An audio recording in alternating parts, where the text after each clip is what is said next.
Minister in the center.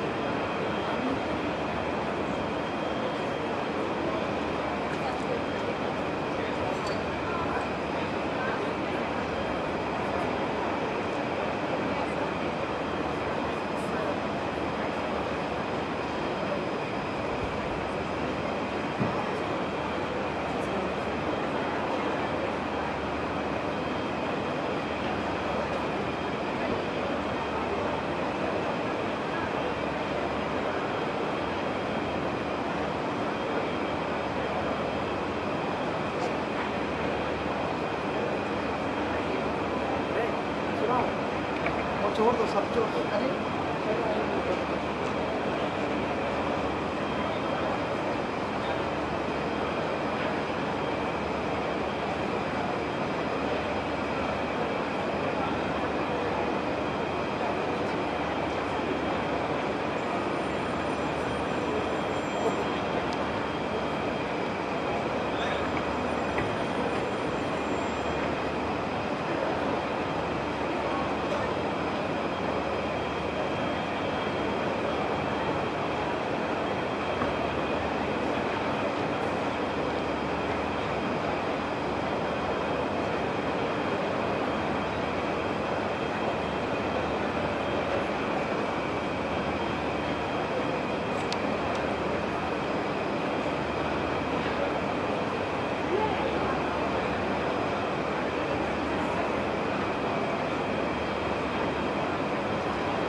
by Honorable Minister Shri Nara Lokesh and also be moderated by the President of CII. We will begin this session in just a few minutes from now. May I request all to kindly take your respective seats and settle down. We will be beginning this session very shortly.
Ladies and gentlemen, we are now ready to start the session. Once again, if I may quickly ask everybody to settle down and take the respective seats. Especially people at the back, if I may please request you to take your seats.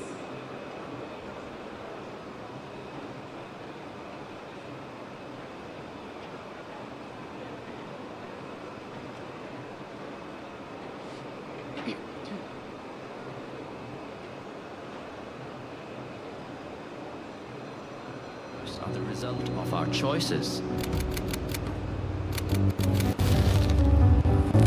Can better choices rewrite the future? That is the question we ask ourselves every single day at EcoRem. The more greenhouse gases we emit into the atmosphere, the more the planet warms. Unless we reduce these emissions and return closer to pre-industrial levels, rising temperatures will continue to have a profound impact on our planet.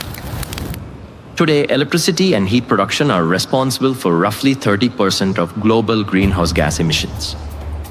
Industries add another 24%. Agriculture, forestry, and land use account for 22%, and transportation contributes nearly 15%. We have addressed some of it so far at EcoRem by building large-scale wind, solar, and hybrid projects across India. But now we're ready to go further to take on this challenge at a much larger scale. And a very warm welcome, ladies and gentlemen, to our session on AI and future of jobs, turning disruption into opportunity.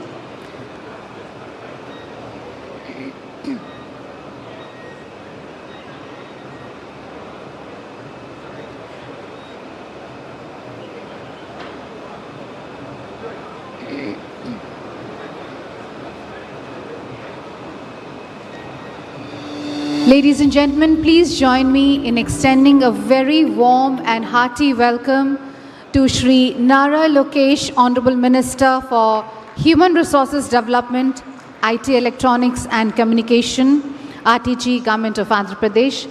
A very warm welcome to you, Honorable Minister. Thank you for joining us for this session on AI and the future of jobs, turning disruption into opportunity. Ladies and gentlemen, please also join me in extending a very warm welcome to Ms. Debjani Ghosh, Distinguished Fellow, Niti Aayog and Chief Architect of Niti Frontier Tech Hub, who would be joining us virtually. Our panelists, Professor Soumitra Datta, President, Portulans Institute and former Dean, University of Oxford and Cornell. Dr. Jeremy Jurgens, Managing Director from the World Economic Forum. Mr. Joe Depa, Global Chief Innovation Officer, Ernst & Young from the United States of America. Ms. Sharon Buteau, Executive Director, Lead, Kriya University. And our session moderator, Mr. Rajiv Memani, President of CII. May I please request you to give a very warm and hearty welcome to Honorable Minister, our session chair, and also to all our eminent panelists. Ladies and gentlemen, AI is reshaping work, automating tasks while creating new roles, and this session will define strategies for businesses to harness AI for productivity and new value creation. This session will explore models for large-scale reskilling and frameworks for a human-machine balance and turns workforce disruption into inclusive, opportunity-rich growth. Ladies and gentlemen, with these words, I will now request our session chair to kindly make his opening remarks and moderate this session. Over to you.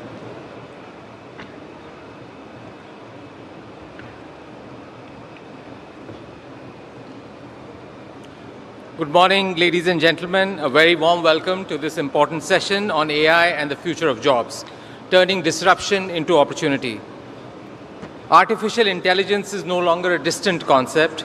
It is transforming how economies function, how industries grow, and how societies create value.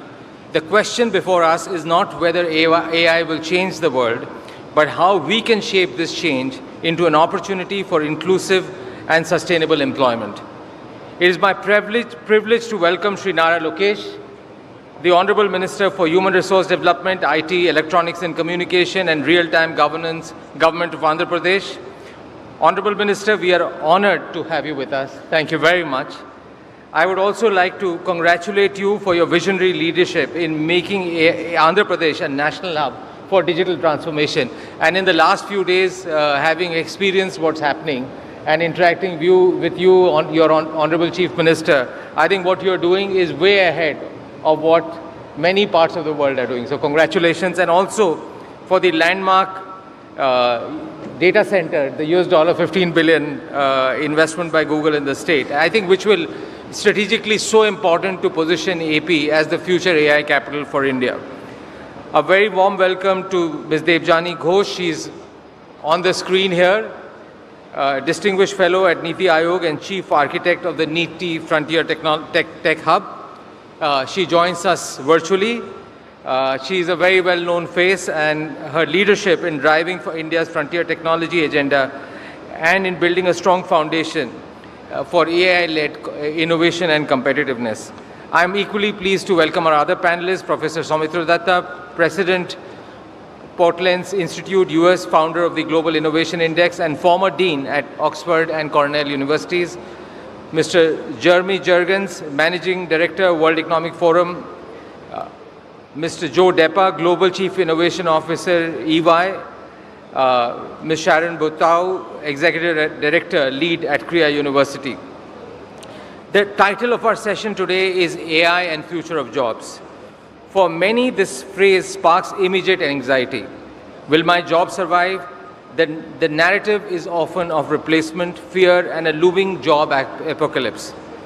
Yes, when we look closely at certain sectors across India, the picture is far more encouraging. I have felt that AI is a great amplifier of human potential if we can get it right. So it can help in making jobs for better and smarter. This is not a story of replacement, it's a story of reimagination of tasks and workflows. Think of AI as a powerful enabler, offering a massive national productivity boost. And we could call this the AI dividend. At the CII Partnership Summit, we would like to present 4 elements of this which are essential to capture this dividend. First is AI is our co-pilot, not our replacement. AI can automate or simplify nearly 2/3 of the tasks we perform every day. That is equivalent to giving every knowledge worker an additional 8 to 10 hours a week. The real challenge ahead of us is not mass unemployment, but a mass mismatch between the skills people have and the skills the economy will demand. Addressing this mismatch must become a national priority. The second thing is let's stop testing and start transforming. We will be releasing a report, CII, in partnership with EY, on the report called The AI-Idea of India, and is India ready for agentic AI? And what we saw was that half of the enterprises have multiple use cases already in production, not just in pilot mode.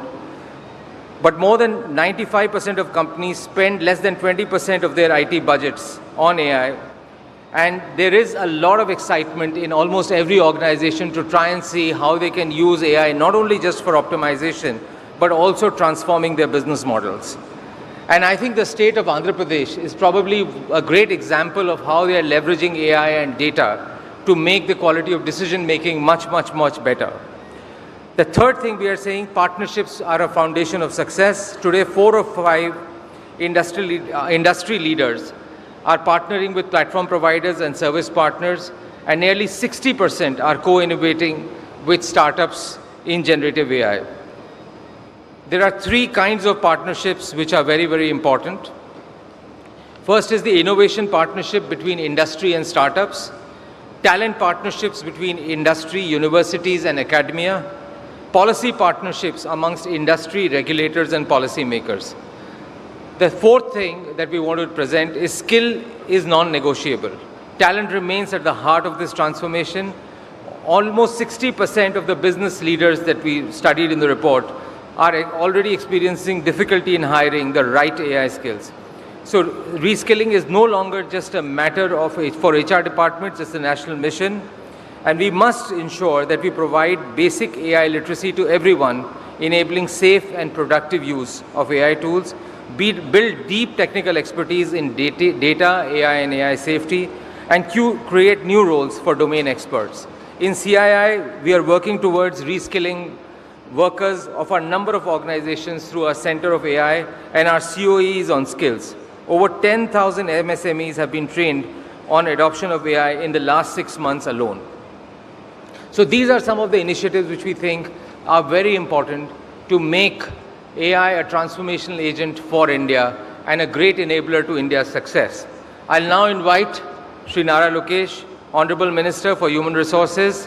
Thank you. And shall I hand it over to you, Minister? And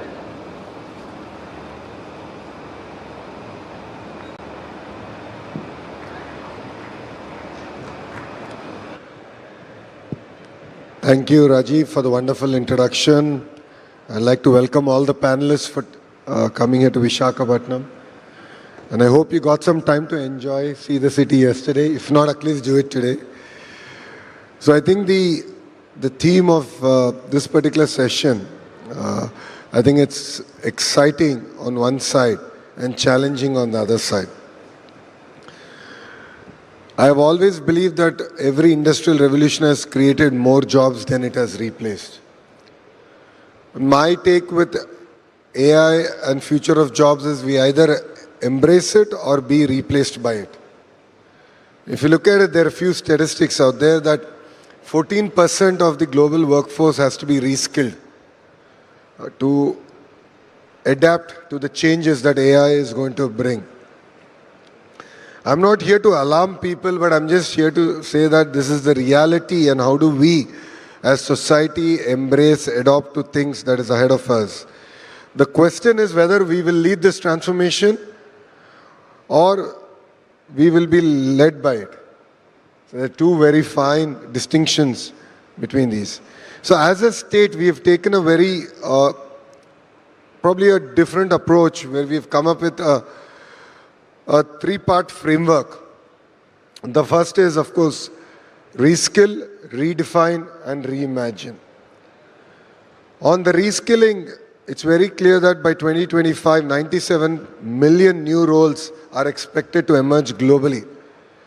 So we as a state have created a platform called Naipunyam, which we are going to launch, which is not merely an aggregator of supply and demand, but we are using conversational AI to assess their skill level across various trades. So it could be a carpenter, an air conditioning mechanic, or even a lift mechanic, all the way to an AI engineer, and to look at how we can use online and offline courses to ensure they're reskilled and they are up to date and they are able to adapt to the changes that are happening across board. The second is the redefining productivity and human-machine collaboration. You know, honestly, AI is not a replacement to our creative thinking.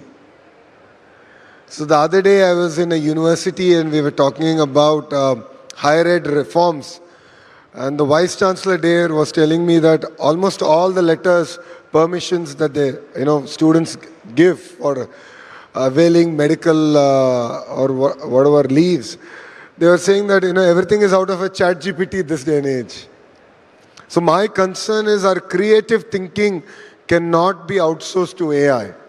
So it's very, very important to look at the fine line in the way we're going to redefine productivity and human interaction. And the third vertical, as I said, is reimagine inclusion.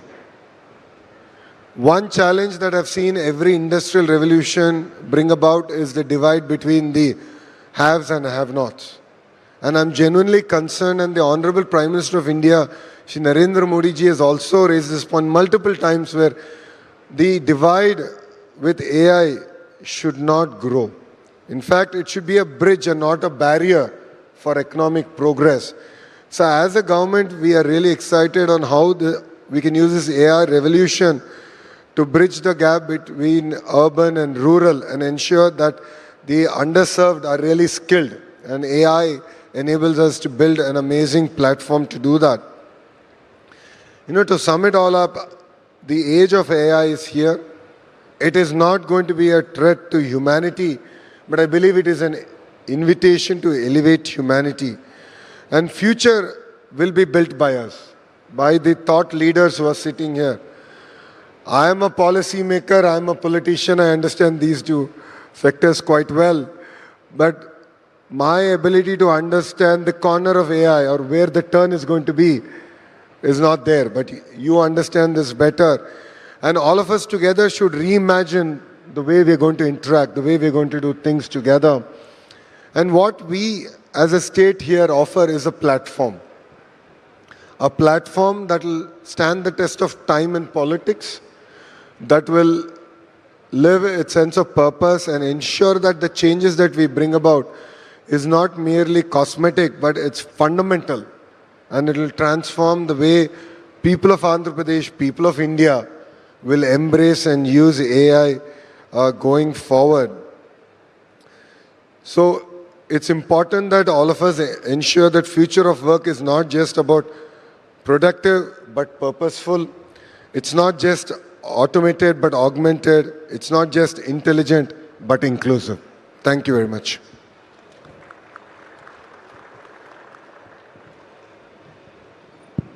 Honorable Minister, thank you. Thank you very much for your insights onto what the impact, what we should try as a country, as government, as individuals, try and see how we can get the right leverage from AI. I'll now hand it over to Debjani. Debjani, if you could, what I'll request all the panelists, Debjani, maybe you can start. If you can make maybe 3 to 5 minutes of initial comments on how do you see AI shaping up, how do you see that impacting jobs or wider impact of, and from your vantage point, particularly how government is looking at it and how government is looking at frontier technologies would be very, very helpful. Over to you, Debjani. Thank you, Rajiv. Hope I'm audible. Respected Minister, all distinguished guests on stage in the room, a very good morning. And Minister Lokesh, I'm very sorry I couldn't be there in person and experience the beautiful city, hoping to make up for it very soon. But a huge thanks to CII for the invite. Since this session is about AI and jobs, I'm so glad that, Minister, you said what you did, because I think it is time that we set to rest this debate that has been going on for a very long time on whether AI will impact jobs or not.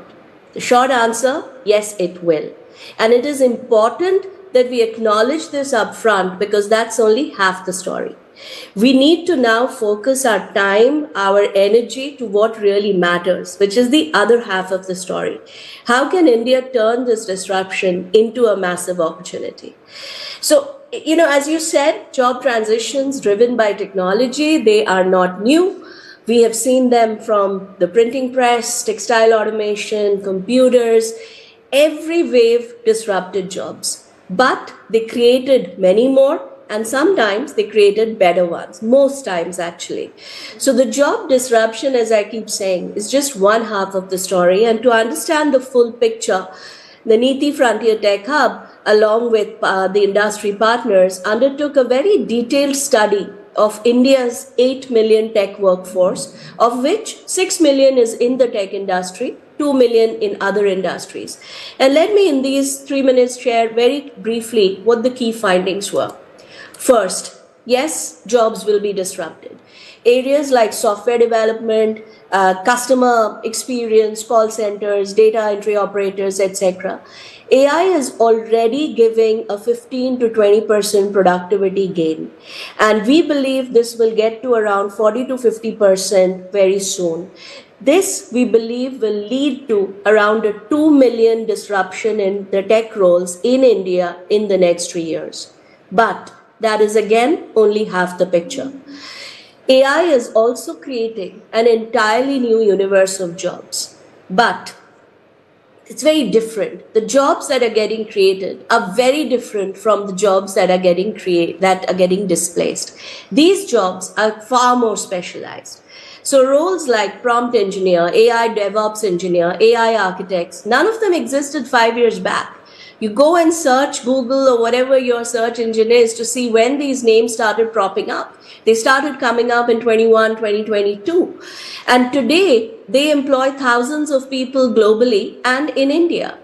So, but what we are seeing is there won't be one single large job category like we've had in the past, like data entry operator, which employed millions of people.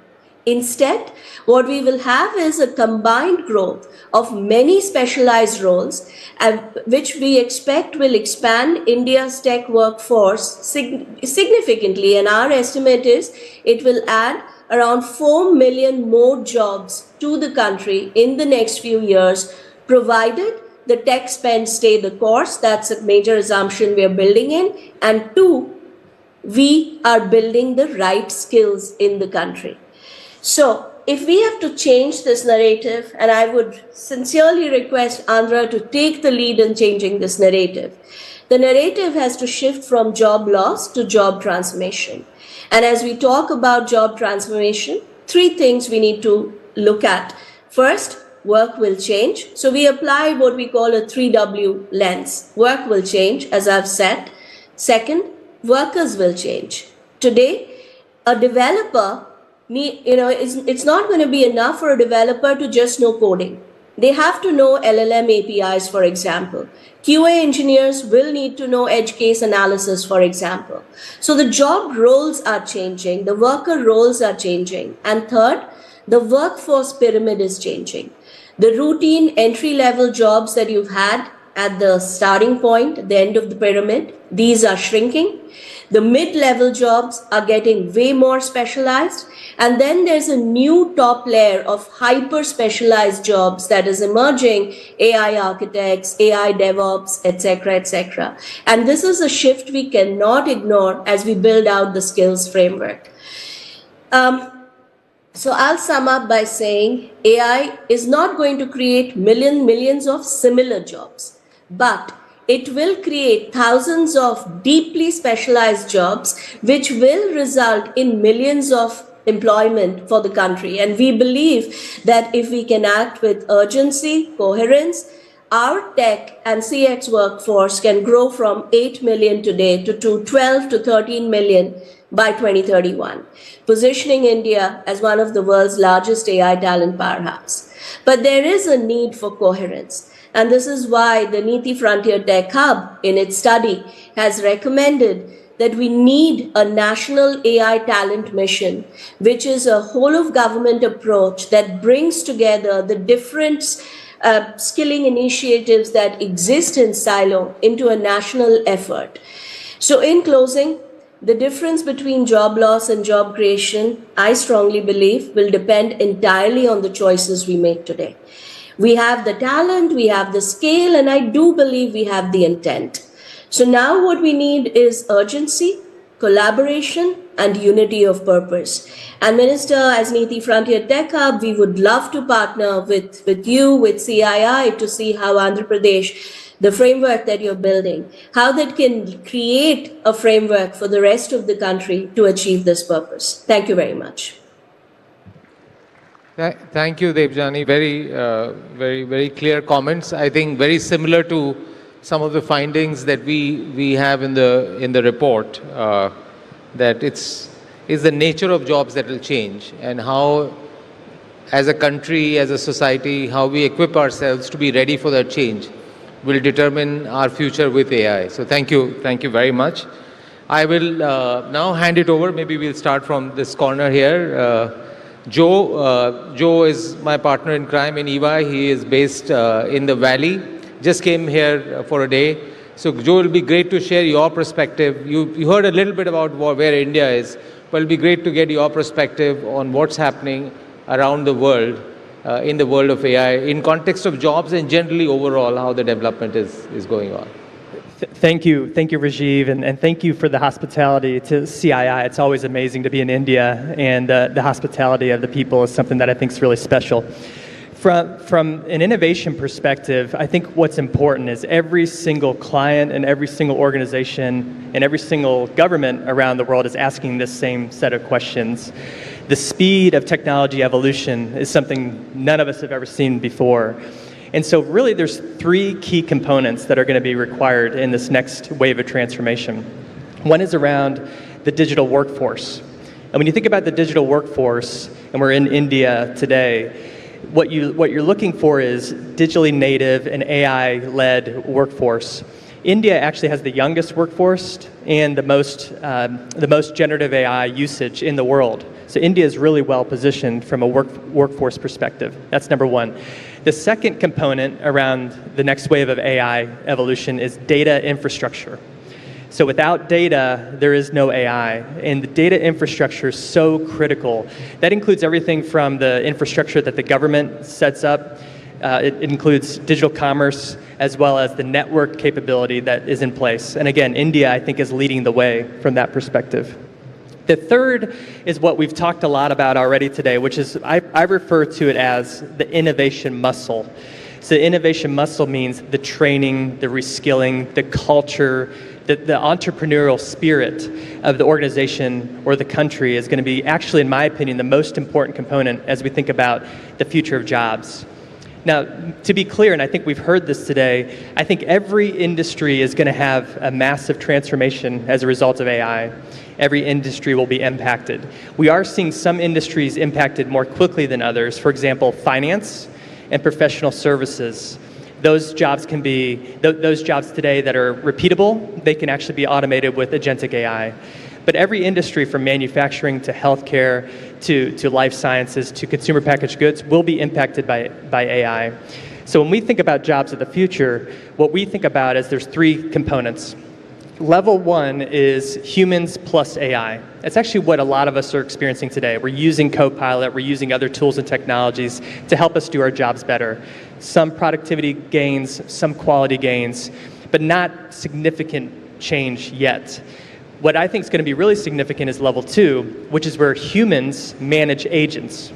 So if you think about that, that means that you need to onboard the agents, you have to recruit the agents, you have to train the agents, you have to certify the agents. This is an entirely new workforce that doesn't currently exist. That's going to be a big area of job growth. Level three is actually where humans are managing the intelligent orchestration of agents plus physical AI. So that's when things really start to progress very quickly. When you talk about agents and physical AI. And if you think about the job growth there, for example, physical AI, we talk about the actual data required to simulate these robots. We talk about the testing required to simulate these robots, and then the certification to put these in place. Some components around sovereign AI are really critical as well. So how do you actually orchestrate that at the local level, whether it's within a country or jurisdiction? So to me, as I think about India, I think that from a global perspective, it's massively ripe for really taking advantage of this next AI evolution. You have the right digital infrastructure in place. You certainly have the right talent. And I think the key is going to be, can we put together the right innovation muscle to train the next generation of workforce as quickly as possible? Because the world needs India to be successful, because that's going to be the next wave of growth from a technology perspective. Thank you. Thanks, Joe. You're right. I think both in terms of skilled workforce and also the amount of data that we have, I think if we can tap into that, whether using sovereign data or sovereign AI or other things, and also skilling our workforce and building use cases here, I think we could at least, on the innovation side, we may be slightly behind, but at least on the use case side and leveraging that internally for our efficiencies, I think it's a great opportunity.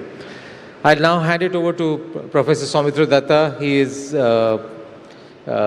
been a dean in some of the leading universities in the world and is very actively, both from an academia and industry side, very actively engaged in AI and modern technology. So it'll be great to get your perspective, Professor. Thank you very much, Mr. President, and good morning to everyone.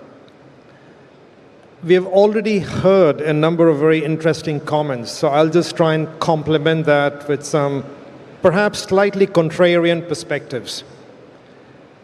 As a professor in academia, I'm very worried when I read reports like yesterday in the Wall Street Journal, when the journal is predicting that the 2026 class is seeing the worst year in terms of employment that they have seen in more than a decade.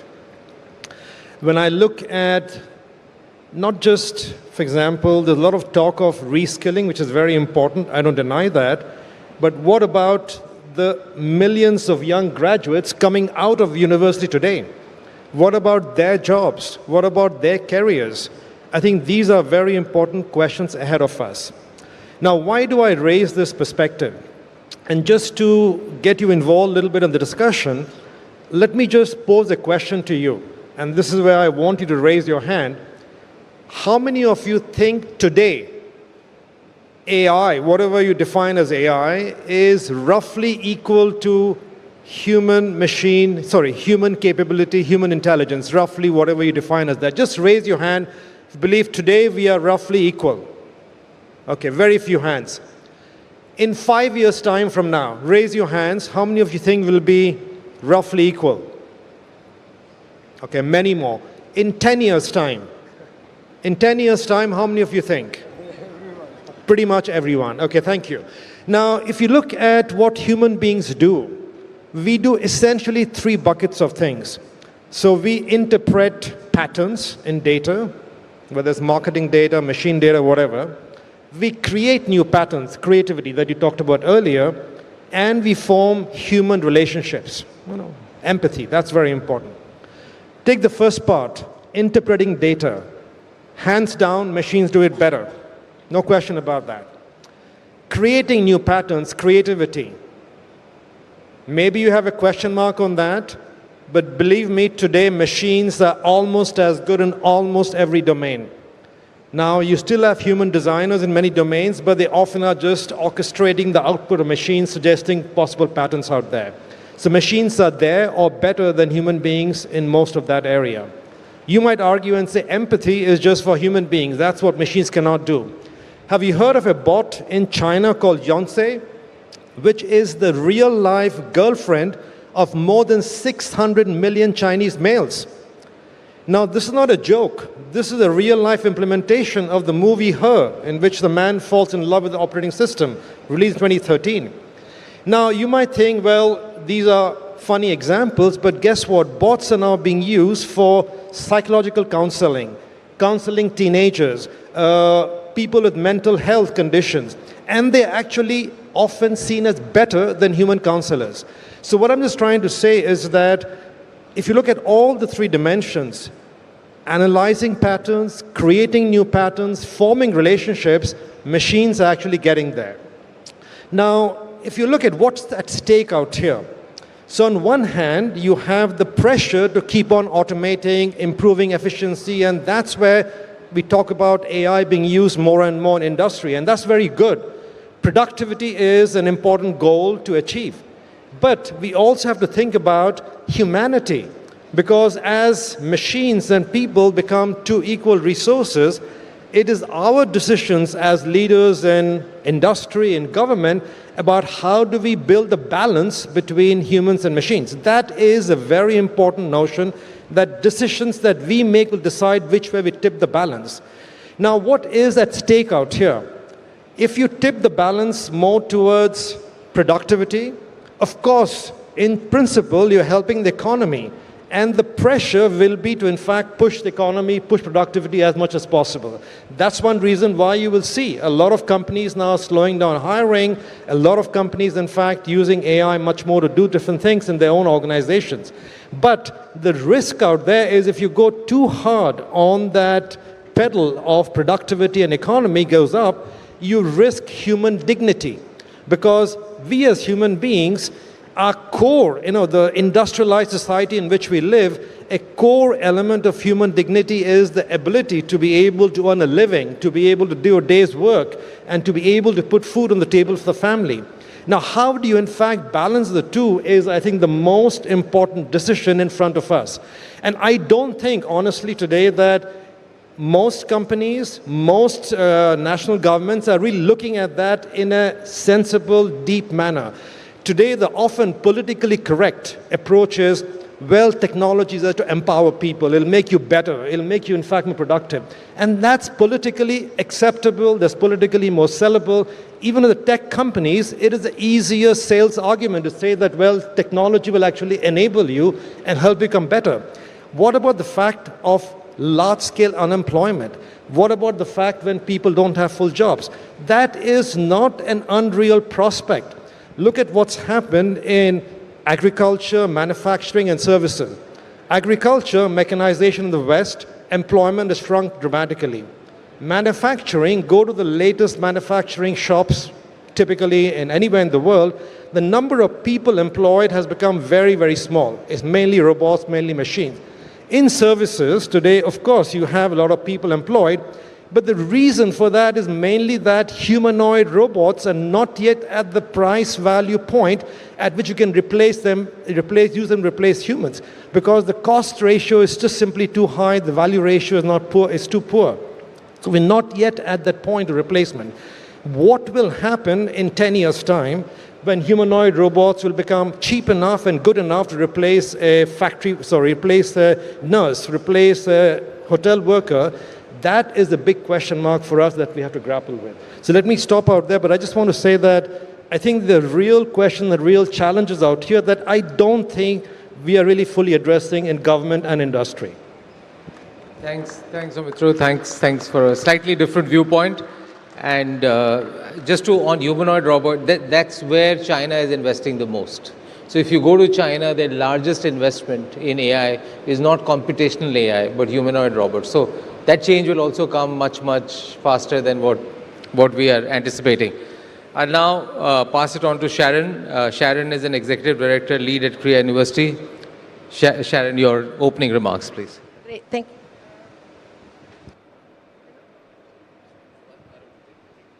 Thank you. Although I study technology, it really evades me. I really appreciate the comments by my panelists. Maybe I thought of providing a little bit of a different perspective, given that instead of looking on top and in the future, I look in the reality right now. I'm Canadian, but I've been in India 17 years and vastly invested in talking to every corner in the rural areas in the field, and bringing back stories to forums like CII or even to the government to see what's going on. One of the key learnings, two things I learned from India. There are several decades in one country. Some people are at the forefront of the decade, like one of our panelists. I'll talk to you about the big majority or still in a previous decade that we need to bring in on board for the inclusion story the Honorable Minister has mentioned as well. The other thing I understood from India is averages don't work. India, you have to look at extremes to understand what's going on in this country. So given that I'm in front of a panelist and in front of a crowd of a lot of business people, I'll focus my work on the opportunity and the productivity topic, where I work a lot in the space of gender, where the topic of integrating women in the labor force is a huge one here. So I'll focus on the positive aspects of AI is to making women more visible. I think 70% of women businesses are at home. They don't have access to networks like men do. They cannot go outside. So I have seen a lot of positive aspects to see how can women be embedded in online platforms like ONDC, which are not perfect yet, but allows them to sort of like be more visible. And if women are more visible, they'll have better access and better opportunity to markets, but also finance. One of the key things of business is you need to have access to credit and finance and opportunities, no?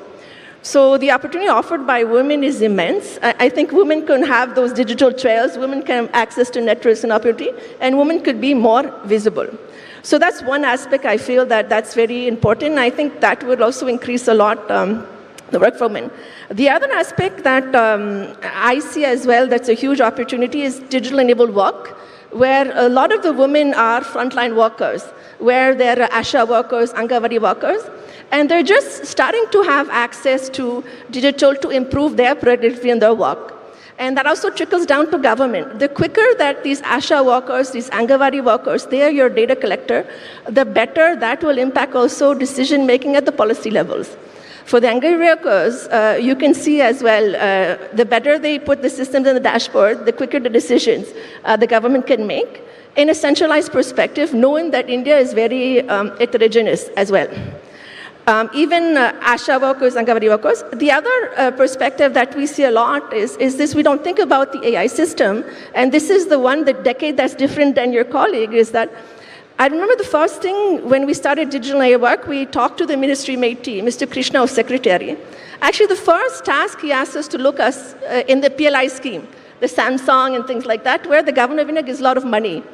And we see that that's one of the areas where women are enabling the AI ecosystem by chip production, etc. One of our high recommendations is one of the areas where women can contribute as an entry point, but it's very important that they're able to escalate that system, no? So what we've noticed, and when we studied the PLI scheme, is that yes, women are part of building AI, but they're at the low entry. So our recommendations would see you need to make sure that women are not just because they have small fingers and all, they can assemble stuff. How do we make sure that women have systems that enable them to grow and supervise? So we encourage the government to collect data on that front. I think that's quite critical. On that front as well, talking to the ministry, and this is a very India context. So India is a very big consumer and producer of digital AI. It's not a great designer. So, and very few women also are part of the design, and very few people in general. I think India itself designs their own maybe 15%, which is staggering. And I think that's where an area where you need to integrate and be more exclusive. Not only women, even people from remote communities, tribal areas. I've seen fabulous examples from that front. Lastly, I think one of the areas where we see a lot, and we call it maybe digital embedded work, and that relates to the colleague from Ernst & Young, where you see that there's a whole movement of gig economy happening in rural areas where, and it's a fabulous initiative from the Bashini, the Indian government, to try to democratize AI through languages. And I don't know if everyone saw the movie Human in the Loop recently, where they showcase that this allows women to be able to do work in their phone here. They can do maybe 10 hours of work when they can, when they're available in their local language. It also helps to integrate, making sure that biases that are in our regular work are not integrated in AI or digital, because I think the speed of AI and digital goes very quickly. So this is actually a great opportunity to make sure that we don't repeat that online. I think those are the opportunities, and we are working as well to make sure that women starting to have, it's not only having access to a phone. I see a lot of this initiative from the government say access to the phone. You need opportunity, you need initiative, you need support. And we've learned from some systems as well, like the government said, we will give a phone, But those phones break. Those phones need investment in data points every month, no? Those phones also need to be replaced. And that's critical as well to see. So there needs to be a whole big portion of India that needs to be integrated in all of that digital AI ecosystem there. I'll leave it to my colleague somewhere else, and a pleasure to connect, yeah. Thanks, Sharon. We're sorry to interrupt, but we were running out of time. Jeremy, you're the last one. So my only request is if we can make it short. Sorry for this, but I know the minister has to leave, so thank you. Both of us have a task. That's right. So actually, I think I'm supposed to join the minister shortly, and I'll come to that at the end. So first, it's really a pleasure to be here, and I appreciate the hospitality of the government in Andhra Pradesh, of our partners at the CII, and all the people that I've met during the visit. I'd like to start with the challenge. We've heard a little bit on the numbers in India, from Joe also what that means in finance and professional services. The World Economic Forum has done research looking at 1 billion jobs globally. We interviewed 1,000 large companies across 55 countries and understood what this means for the future of their workforces. And what we saw is that we will lose roughly 92 million jobs in the next 5 years. 90 million jobs will disappear in the next 5 years. And that isn't even before we talk about all the jobs that need to be reskilled. But the good news is there's an opportunity to create 170 million new jobs. But those new jobs won't come on their own. It will take conscious action. It'll take programs from employers in how they design, how they reskill their resources. It'll require partnerships between universities, corporations, and the state to prepare the next generation of talent for those roles. It also means that we actually have to adapt to a new workforce, because many of those jobs won't come from the large traditional industries. They'll come from entrepreneurs. And those entrepreneurs will need new support networks. They'll need digital public infrastructure, building on what you have in India here with Aadhaar or UPI, but we'll also need a digital infrastructure that allows for cybersecurity, that allows for SMEs to be able to scale and unlock capabilities. So all those things are going to come together. So massive challenge, but also significant opportunity that requires conscious action.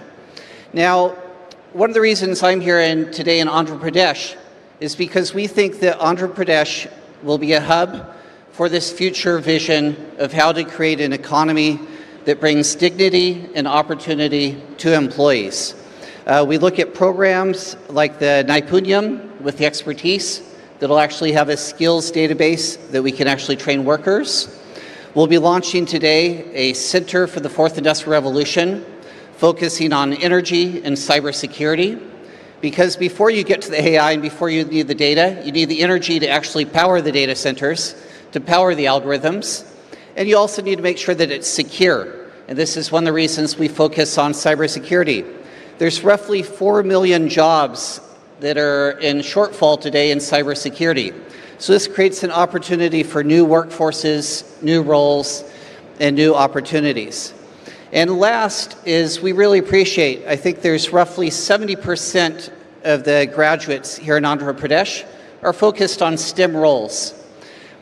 That will prepare them well to enter the new workforce, but they'll also need to be continuously skilled, continuously updating their education in those opportunities. And this is something that we look forward to partnering with Andhra Pradesh to help prepare that future workforce, to help prepare the future economy. And I think together we can contribute to a nation and a global economy that's more prosperous, more equitable, and more meaningful for everyone in it. So thank you, Rajiv, and thank you to the Minister for hosting us here today. Thank you. Thank you, Jeremy. Thank you very much. Honorable Minister, you've heard different perspectives, different dimensions of this. And I know you have a grand vision, and the state has a grand vision on how you leverage AI, technology, various new themes that are coming around the world. So one is just general thoughts on what you've heard, but also I'm particularly keen on, for AI to be successful, how do you capture data? And what are you doing as a state to be effective from a data standpoint? Well, after this session, I thought I'll have some answers, but I walk out with more questions. Thanks to Soumitra here. I think, but the points raised are very valid. I think we need to think through the nuances as we go about, doing what we are supposed to do in this industrial revolution. See, as a state, we are talking about energy transition. It's easy said than done because wind speeds predictability, cloud formation, so solar efficiency, then your ability to sort of pump up traditional forms of energy to sort of give the transition, especially with data centers that require higher reliability, is a big challenge. And that is exactly where we're using AI. Our ability to predict, understand this. In terms of state, we are one of the very few states, and I was actually quite pleasantly surprised that I had counterparts in Australia at the state level who have something called Minister for Customer Service. It's similar to what we are trying to achieve in real-time governance, is how do you deliver governance at the doorstep of the citizen whilst keeping in mind the entire data that we are able to capture and give a much more predictive analysis.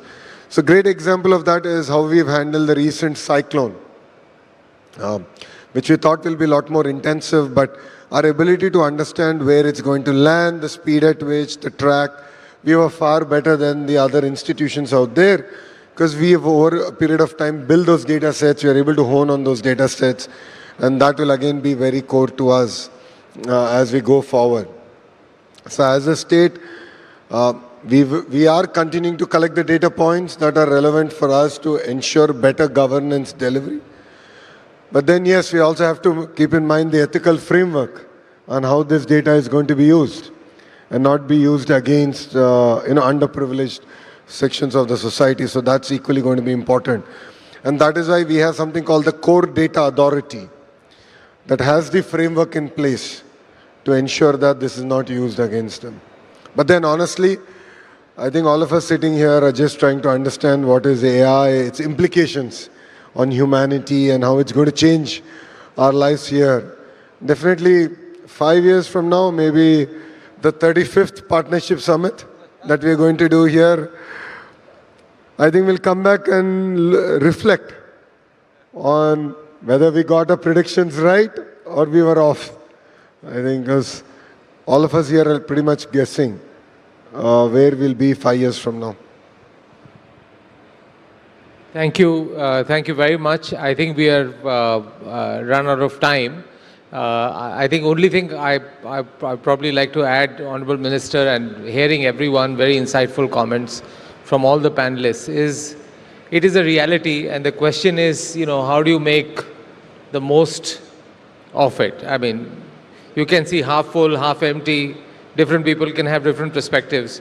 But if this is going to come, then as a country, as a society, as an organization, how do you make the most from this? Be ready, be prepared for this transition. And I think that's what, at every level, I can see that there's a worry, there is fear, but there's also some sense of opportunity of change. And I think what Debjani mentioned, what they're looking at from a government standpoint, if they're able to create that institution, that will be really good.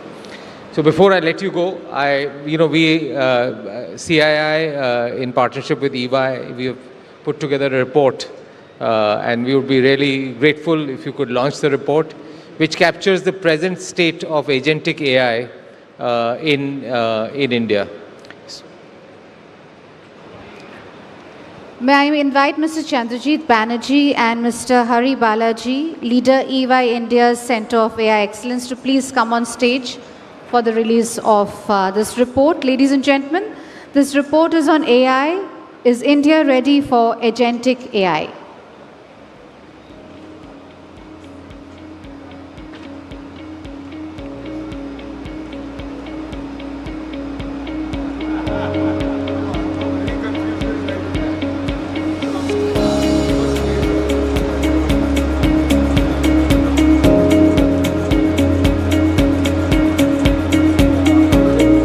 Ladies and gentlemen, the report on AI is India Ready for Agentic AI. Let's have a huge round of applause for the release of this very important report. Thank you, Honorable Minister, for doing the honors in releasing this report.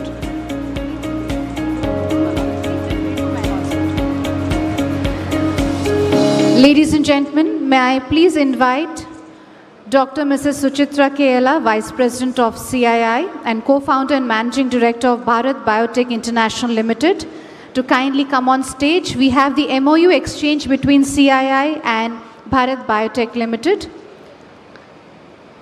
I request Ms.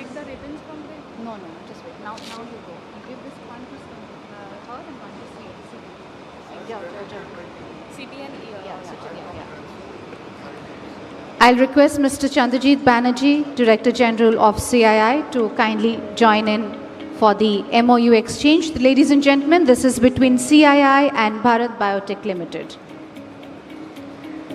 Through this initiative, CII Bharat Biotech will equip 30,000 youth in Vijayawada with soft and employability skills and provide career counseling and placements over the next 5 years.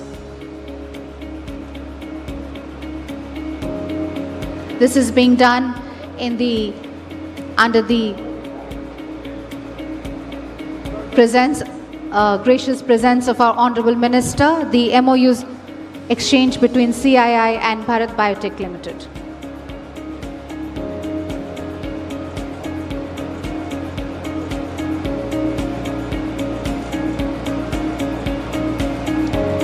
Let's have a huge round of applause, ladies and gentlemen.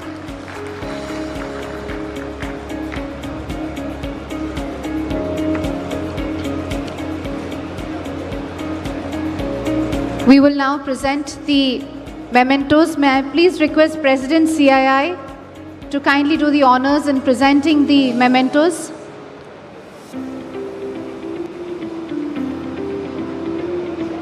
May I request Mr. Chandrajit Banerjee to kindly say a few words on the report. May I please request President CII to kindly present a memento to Honorable Minister. Let's have a huge round of applause for Honorable Minister. He's indeed given a lot of his precious time and been deeply involved and participated in the sessions, giving his deep insights and guidance. He's doing the honors of presenting the mementos to all the speakers.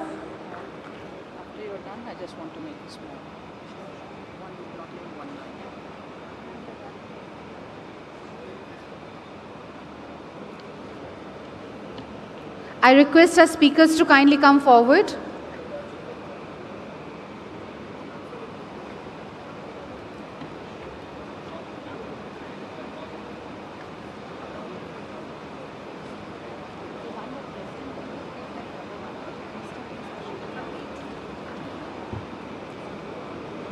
May I please request speakers to kindly come forward for the memento presentation.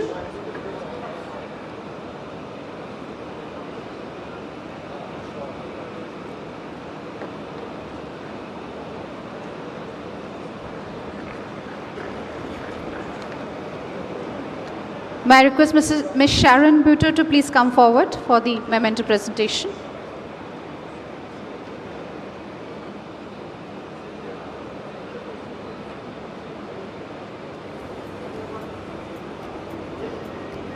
Can we have the applause going, ladies and gentlemen? And request President CII to please do the honors in presenting and while stating Honorable Minister. And Honorable Minister has decided that he will instead felicitate President CII, as he says he's the host. Thank you, Honorable Minister. Ladies and gentlemen, a huge round of applause.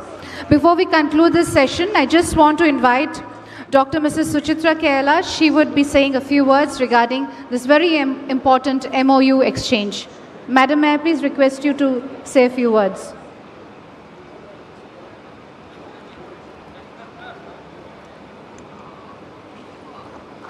I just would like to make a small remark to the Honorable Minister. and to the government of Andhra Pradesh. Yesterday, I had made a statement about our commitment in ensuring that we will participate in skilling and livelihoods and employment generation for the state of Andhra Pradesh. And here is, today we have just demonstrated a very small step in that, into that goal of ours, and we will extrapolate it further going in the few years, in the following years, to take it as much as possible in order to upscale, skill, create livelihoods and employment for the youth and women of Andhra Pradesh. Honorable Minister, thank you so much for your time in accommodating this request for us. Thanks a lot. Thank you. Thank you, Dr. Suchitra Kerala. Ladies and gentlemen, with this we conclude the session, and we'll be immediately moving on to the valedictory session, which will be happening here in this hall. So you all requested to kindly remain with us, and we will just make the necessary table arrangements before moving on to the valedictory session.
Can you kindly not switch off this mic, please?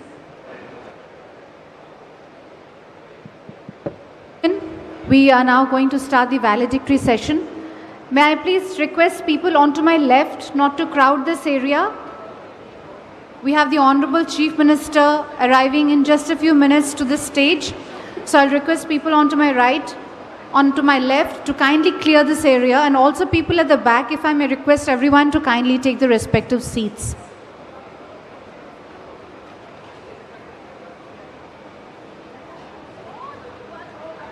Check, check. Check, check. Please don't switch off the mic on this podium. Kindly let it be on.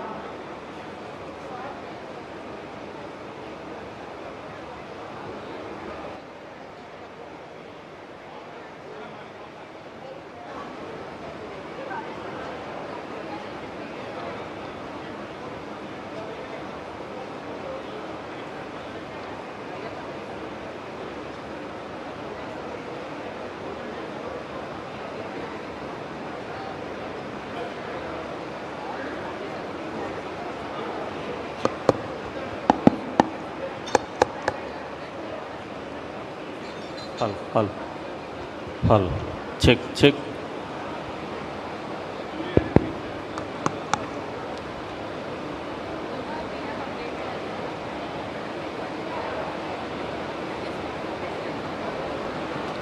Test, check, check, check. Test one.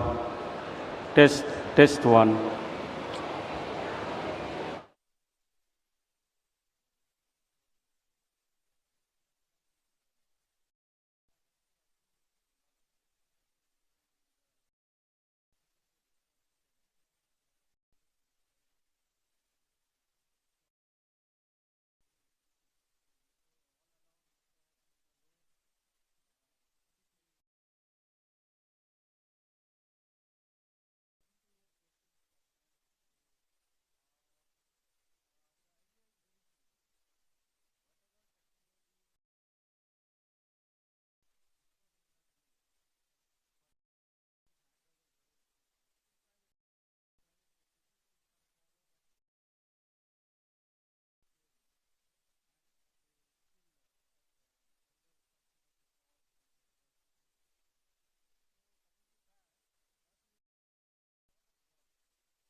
We will be commencing the valedictory session in just a few minutes from now. Honorable CM of Andhra Pradesh, Shri N. Chandrababu Naidu ji, will be joining us for this valedictory session along with a host of esteemed dignitaries. We request you to kindly settle down and take your respective seats, especially people in the front. If I may please request you to take your respective seats. We will begin the valedictory session very shortly, in a few moments from now. And just a gentle reminder to all to kindly switch off your mobile phones or put it on the silent mode during the entire proceedings of the valedictory session. Thank you. Thank you so much for your patience.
Contact number నేను అక్కడ పెడతా అంటే అందరూ online software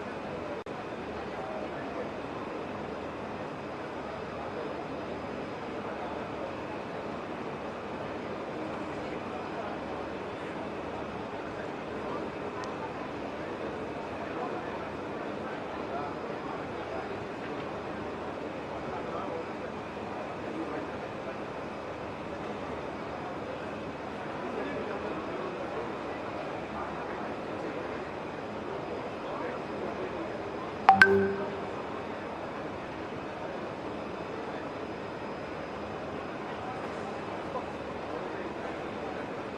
am not discarding this copy in case you also are.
Ladies and gentlemen, we have been informed that Honorable Chief Minister of Andhra Pradesh is just about to reach and will be joining us at the plenary hall for the valedictory session. We once again request you to please settle down, and a gentle reminder to kindly switch off your mobile phones or put it on the silent mode during the entire proceedings of the valedictory session.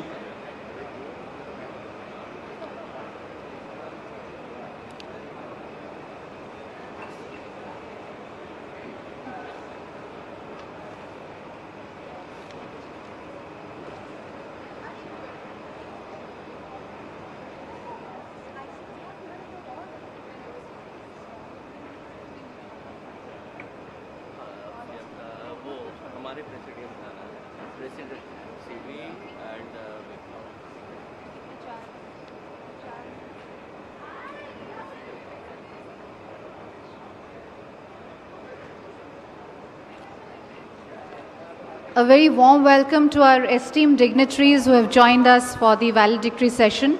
My request to you all to please welcome them with a big round of applause.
In Andhra Pradesh, tomorrow takes shape.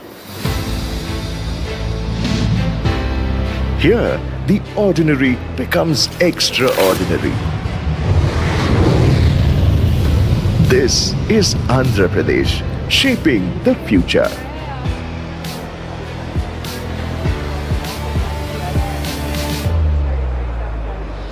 Where every sunrise sparks a new idea. Where tradition meets transformation.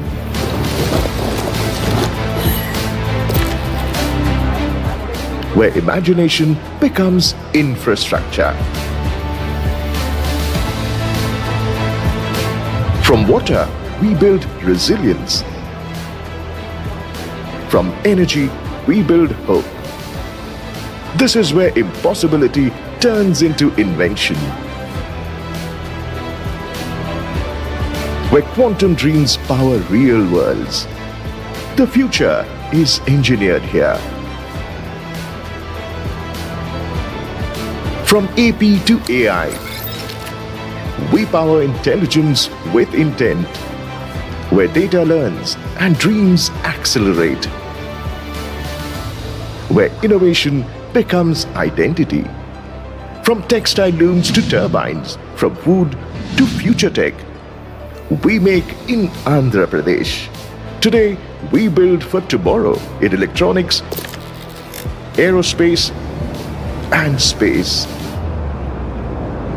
The world's factories of the future are taking shape here.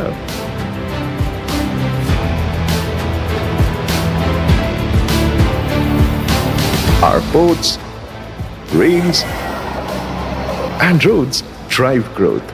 But the new Andhra Pradesh builds beyond connections. It builds convergence. Efficiency is our new infrastructure. At the heart of Andhra Pradesh rises a city of the future, Amravati, rooted in heritage, designed for tomorrow. A capital shaped by ideas, not just buildings. Governance in Andhra Pradesh runs at the speed of trust, where decisions are digital, delivery is real.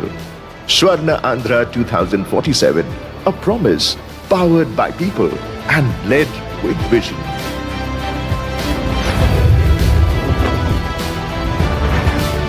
Andhra Pradesh, shaping the future.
Ladies and gentlemen, thank you so much for being so patient and being with us. We will commence the valedictory session on the arrival of the Honorable Chief Minister of Andhra Pradesh, Shri N. Chandrababu Naidu ji.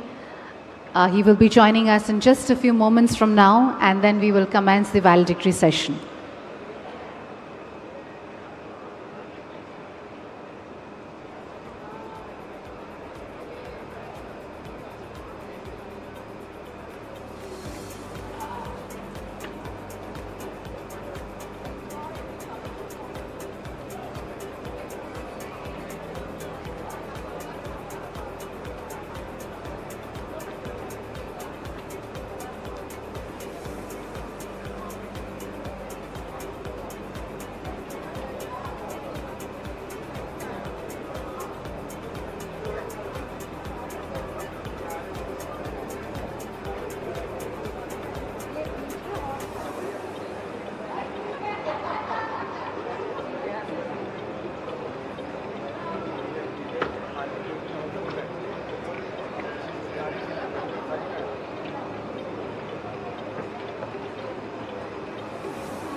Good afternoon, ladies and gentlemen, and welcome to the valedictory session of the Partnership Summit, of the 30th Partnership Summit, and it's a great pride, pleasure, and honor to welcome our Honorable Chief Minister once again to be with us. It's actually spent the last 3 days completely with all delegates, with all members who have approached him. I think he has not regretted to anyone to meet, but he has given time, he has given space, he has interacted, and he spent that type of time. And this is just amazing. Ladies and gentlemen, please join me in welcoming warmly the Honorable Chief Minister, the host of the Partnership Summit. Honorable Chief Minister, you and your colleagues in Andhra Pradesh have really, under your leadership, laid out the red carpet for business and laid out the red carpet for Indian as well as global business. Sir, through your leadership, we have seen partnerships developing between global businesses over here in Vizag. We have seen partnerships develop in the Partnership Summit between Indian and the global businesses. We have seen B2B as well as B2G partnerships, lots of governmental interactions between your government, other government, our government of India, and of course with even some of the other states of other countries participating in that. So we have seen partnerships also in terms of how business, the think tanks, the experts, the governments partner in terms of creating livelihood, in terms of creating partnership for education, in terms of creating partnership for health. And in fact, we have seen how we can leverage technology and technology partnerships. So it's all been about partnership, but these partnerships would not have been possible to have been initiated without the phenomenal care, warmth, leadership, and hospitality that you really meted out to all of us and everyone present in this hall, and also many who have come and visited you. What an outstanding dinner, sir, it was last night. It enthralled everyone. We were all delighted that you have personally given so much of attention. And today in this hall, if you ask many of our guests who are seated with you on the dais, sir, they know what Araku coffee is. And they are taking bag full of Araku coffee back home, sir.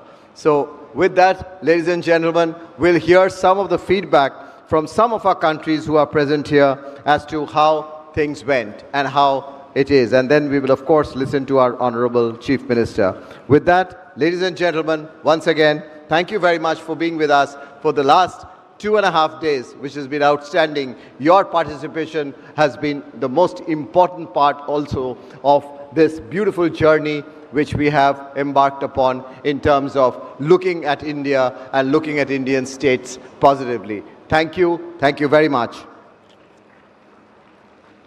I'll first turn to our speaker from Germany, Dr. Rodney Rivera, the Cluster Coordinator, Private Sector Developments and Skilling and TVET, one of the very important facets that was talked upon. And I know Germans did great business during the Partnership Summit over here. Rodney, would you like to come up here, Rodney? Come up here. Would you like to come up here, Rodney? Yeah.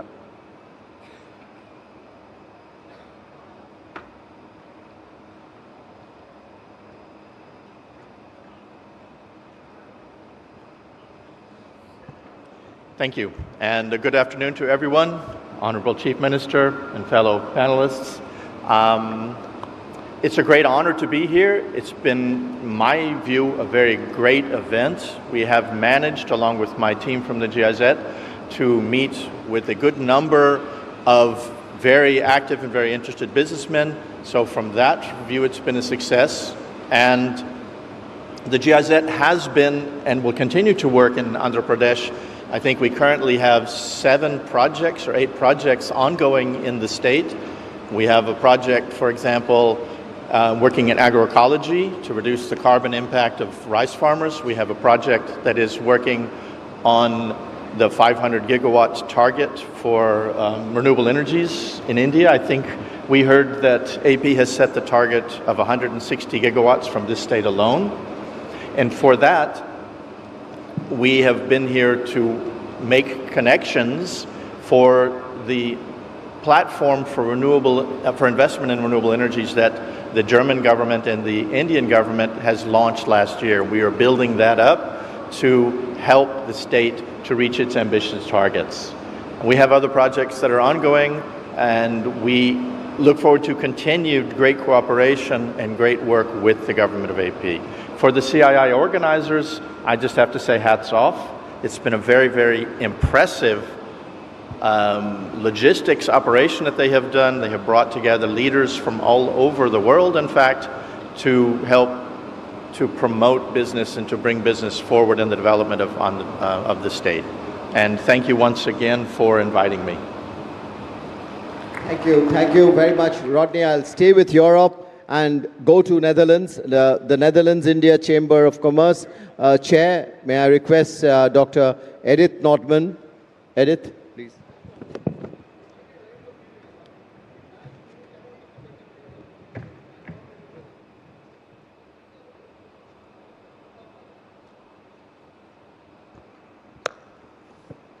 Honorable Chief Minister, distinguished guests, it has been a privilege to be part of this dialogue here in Andhra Pradesh, a state that is clearly positioning itself at the forefront of India's next phase of industrial and technological growth.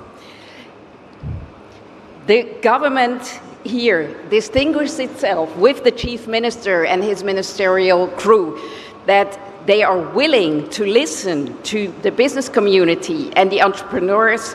And by the way, I have learned a new word here, which I will take home, which is the Andrapreneur.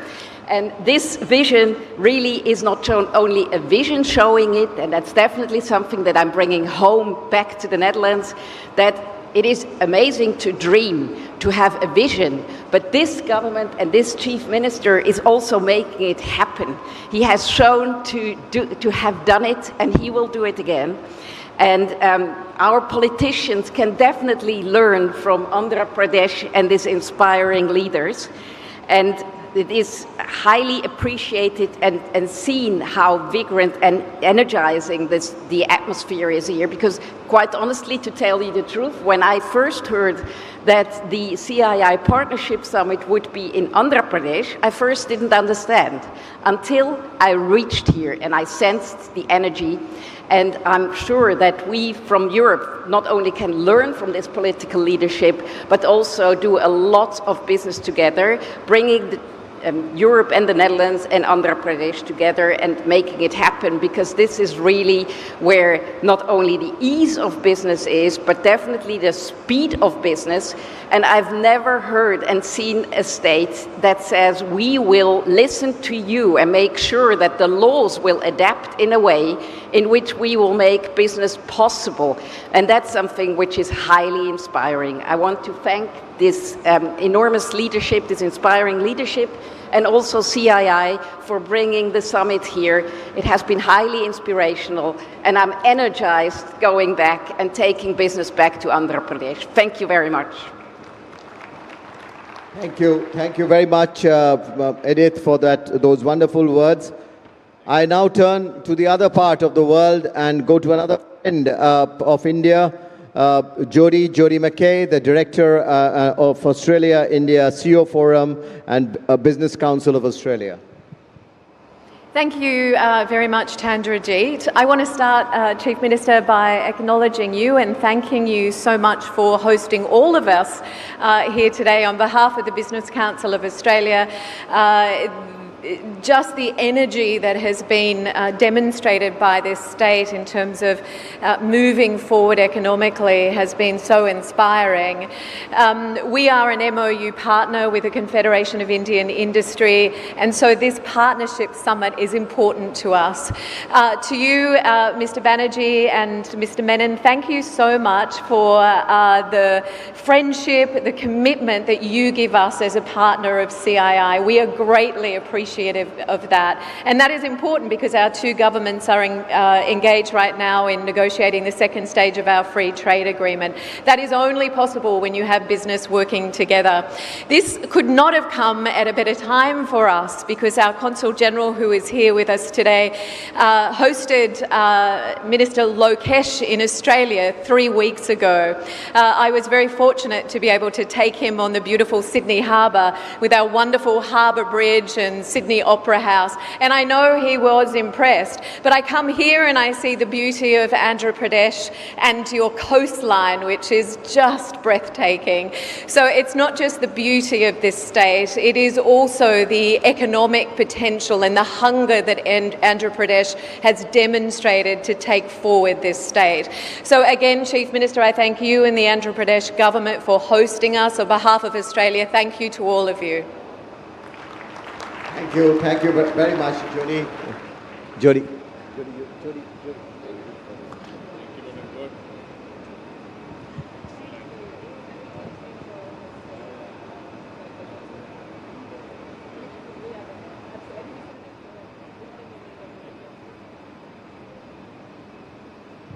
Now we move back to New Zealand, the neighbor, and I have the pleasure and honor of having our minister from New Zealand, His Excellency Mr. Todd Macleay, to give his remarks.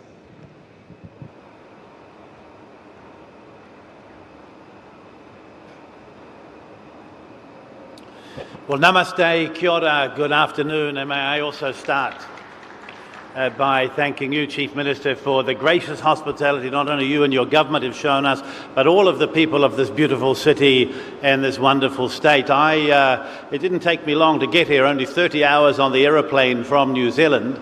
And when I arrived at the airport, the colour and vibrance and the wonderful welcome that we received was heartfelt. And so a gracious thank you, not only from the government of New Zealand, but for the people. Can I congratulate you on an exceptional 30th hosting of this important event?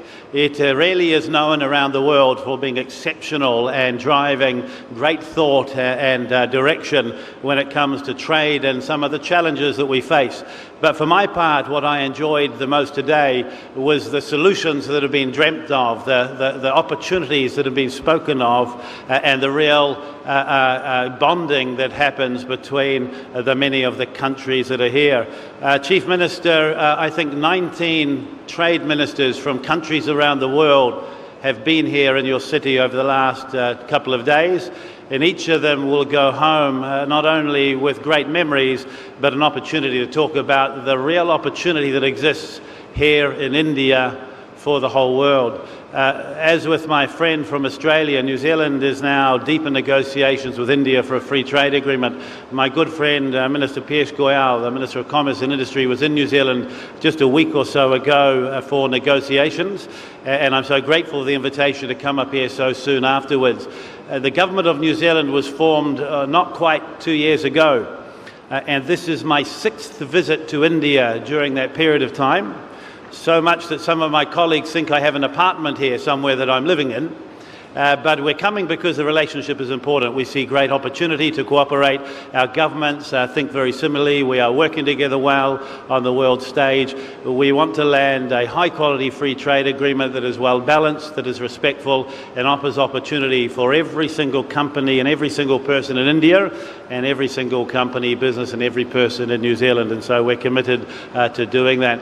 You know, the world is always a challenging place. At the moment, no more so or less so than other times.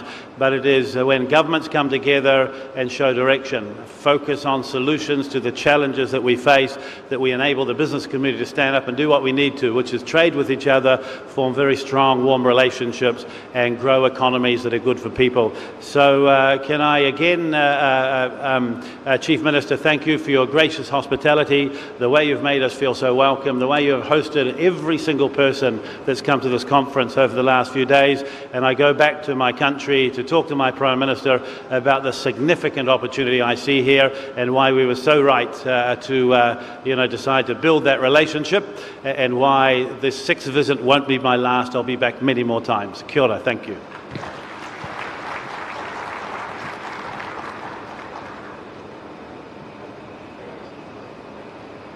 Thank you, Honorable Minister, and I'm sure that visit of yours will spark off many more 30 hours journey between our two countries by many delegations back and forth. Thank you very much for your participation.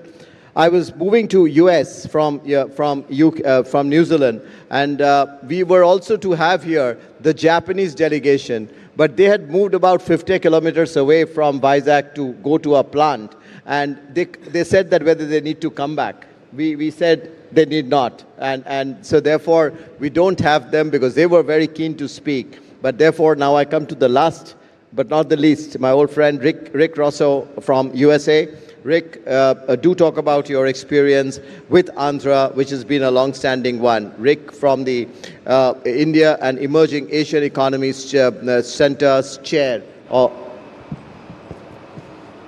Yeah, thank you, CB. As a think tanker, we're supposed to be kind of impartial when we talk about leaders and issues, but it's kind of hard to be when I'm in the presence of Chief Minister Chandrababu Naidu, who I've known for a very long time.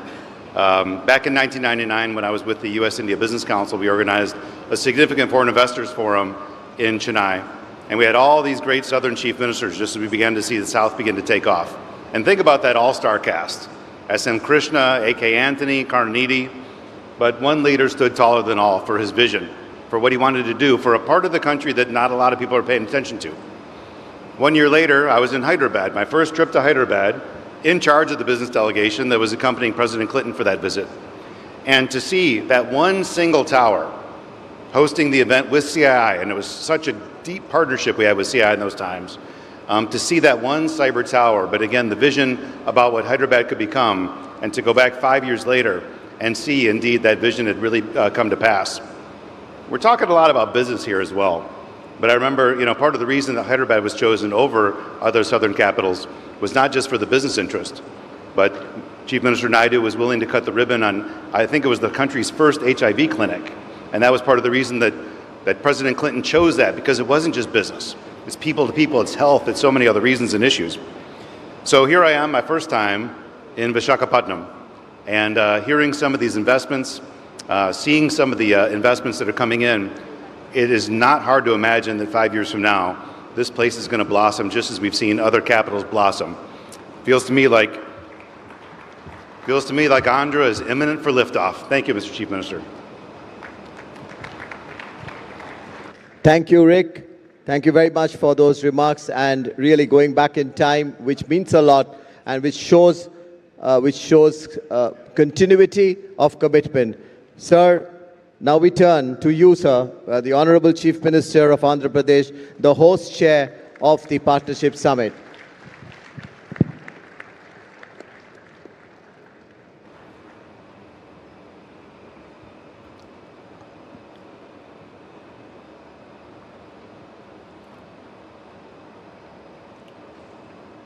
Respected Chandrajit Banerjee,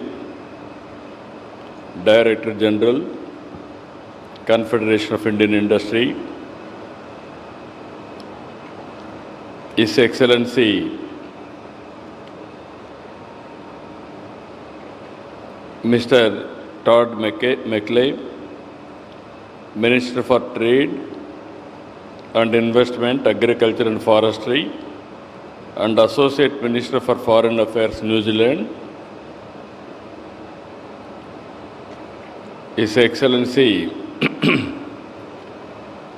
Richard Rosso, Senior Advisor, Chair India and Emerging Asia Economics, Center for Strategic and International Studies, USA, His Excellency Jody McKay, Director, Australia-India CEO Forum Business Council of Australia,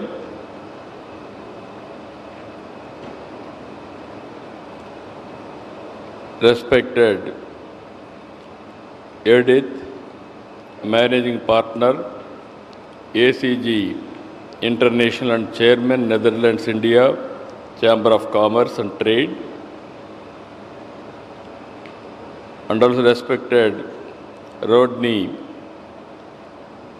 Rivery, cluster coordinate private sector development skilling and TVET GIZ Germany.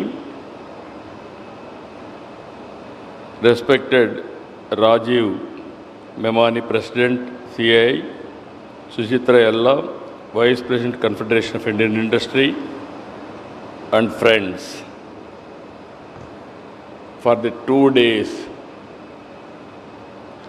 you brought happiness to Visakhapatnam. Today you are all leaving this city. We are feeling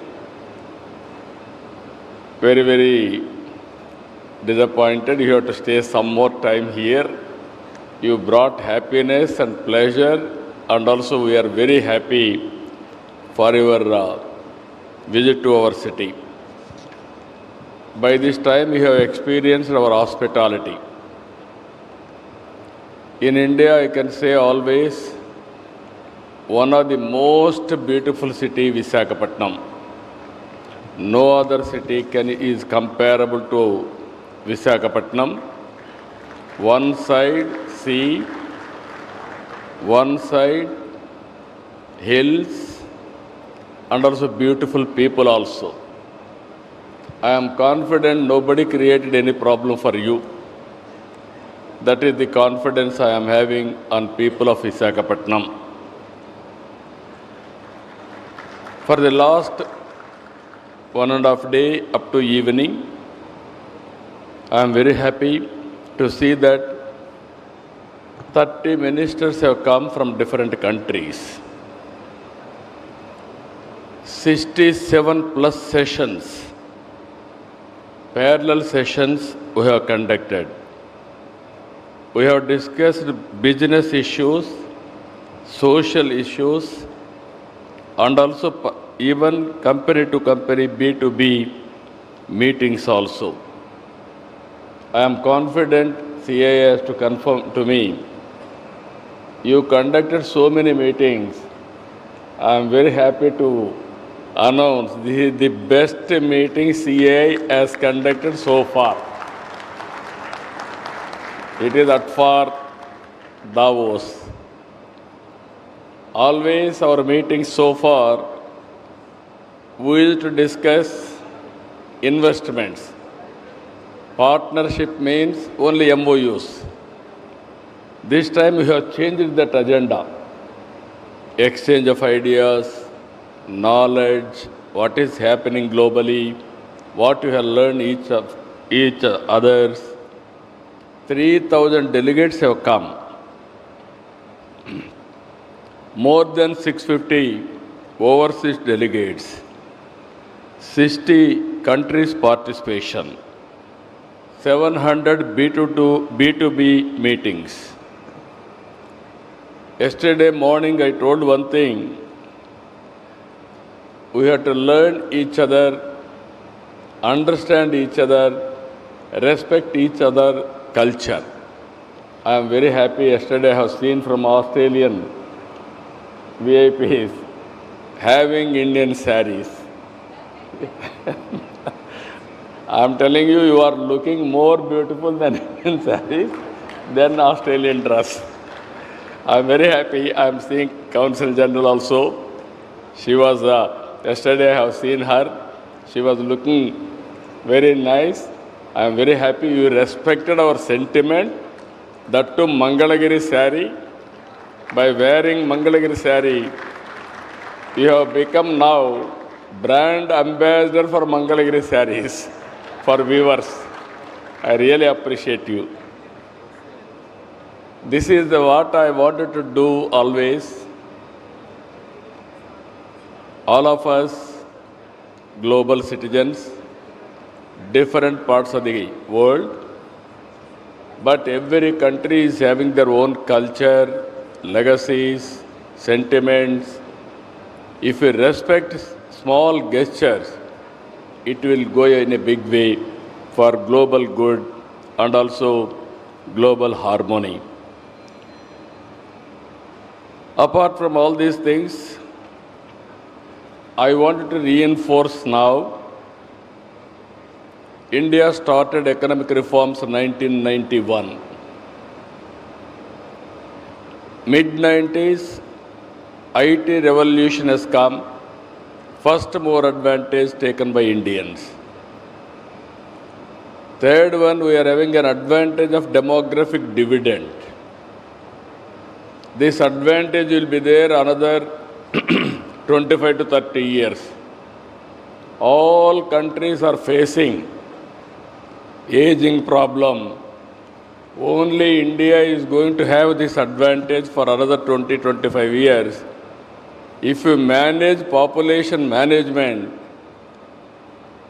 years to come, India is to go play very extraordinary role globally. I don't want to mention names here, some countries. Yesterday I had a personal delegation.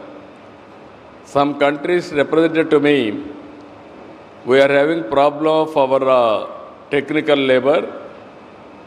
If you can send your people, we will be very happy to receive them, to take them.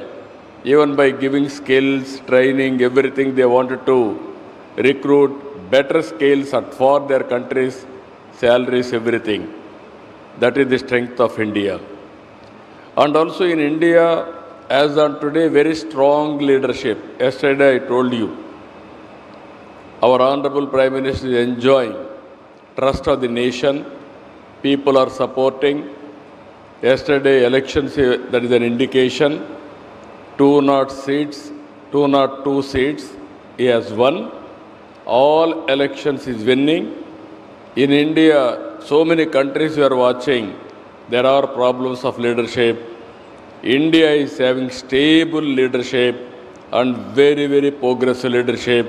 That is the biggest asset for India. It is going to help us for sustainable economic development. This is where we are preparing Vision Vikasit Bharat 2047. As on today, we are in 4th place. Next year, we are going to reach 3rd place. By 2038, many participants are here. You can remember, we will be number 2. 2047, unstoppable, India will be number 1. That is going to happen. What we are not saying proudly, India is having advantages. We have to go competition with other countries also. All of us has to work for the betterment of the people by having proper vision and also in executing all these things. Andhra Pradesh, we are having a very ambitious plan. 2.4 trillion US economy by 2047. Swarna Andhra Pradesh is our goal. Golden Andhra Pradesh is our goal. Per capita income, we want to reach $42,000. I am confident we are going to reach it. Even yesterday I told very clearly, we are in inspiring time. Technology advantage. I have seen 3 decades back. At that time, IT. That is only starting point. Today we are in AI, artificial intelligence age. Even in Andhra Pradesh, data centers, Google has announced $15 billion data center in Visakhapatnam. Now so many people are coming now.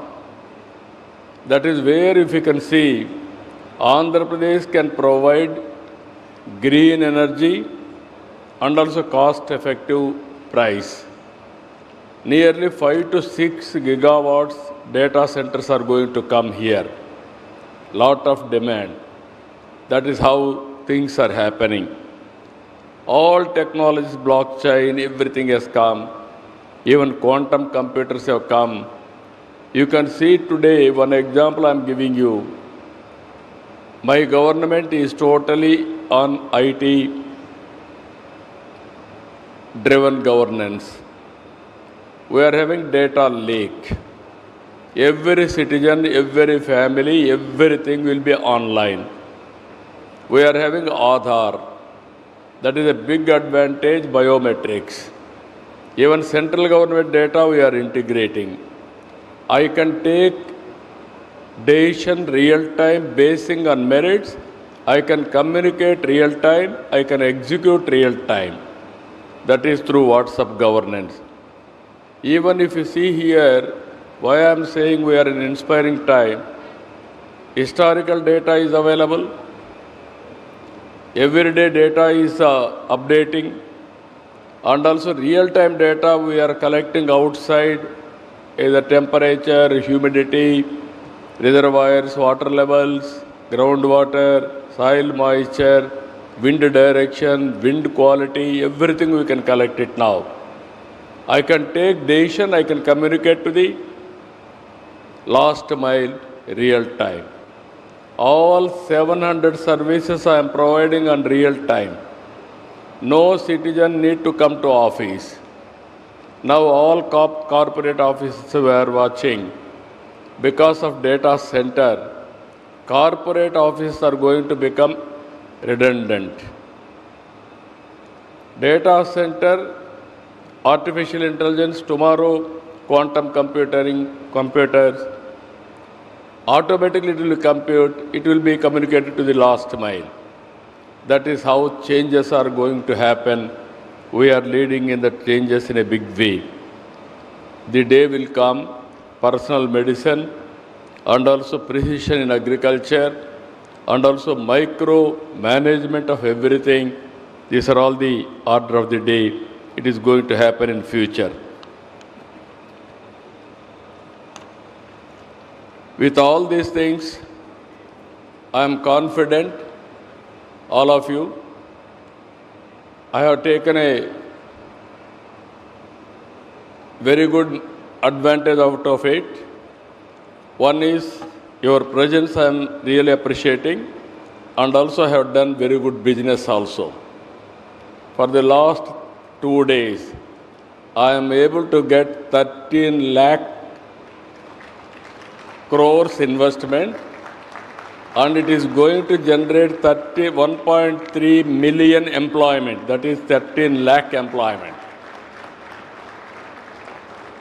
It is a very good advantage for us.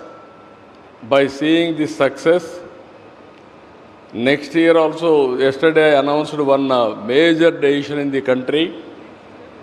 We are implementing labor reforms. We are implementing infrastructure reforms. We are implementing financial and tax structures, everything. Now one more reform I have brought, that is escrow account with sovereign guarantee. This is a revolutionary thing in India. So far, no government has taken this bold decision. From now onwards, anybody will invest in Andhra Pradesh. The day you invested, what you are eligible as incentives, it will be delivered with a sovereign guarantee with real time. That is my assurance for all of you. Now you are all having technologies, know-how, and also resources.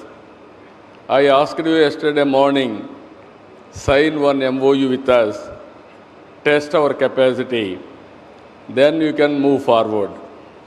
I am very happy you trusted us. So many MOUs you have come forward.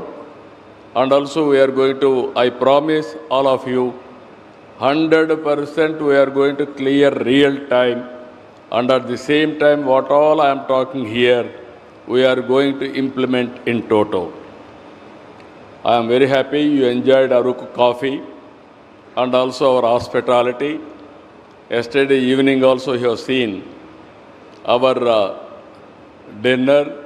At the time also I interacted with so many VIPs. Everybody showed me so much of affection and also happiness. With this, I am again asking you, reserve your tickets next year, November. Same partnership summit is going to conduct this place. Next year, I promise you, I will take you one day to Araku, where in coffee garden along with the tribals, you can have coffee. That is the experience you are going to get next year. That I promise you to take that place. You have seen our hospitality. I am very happy. We will improve further. And also, you have done good business. And also next time, I request all of you, you come with family. Take 1 day or 2 days holiday in Visakhapatnam. We will be very happy to host you. With this wonderful meeting, I had excellent, I have hosted so many partnership summits or so many festivals, so many events. Today's event has given me immense happiness and pleasure, and I wish all the best for all of you. Good luck. And also don't forget about Andhra Pradesh. Continuously we will be in touch with you. We will work together. Thank you, one and all.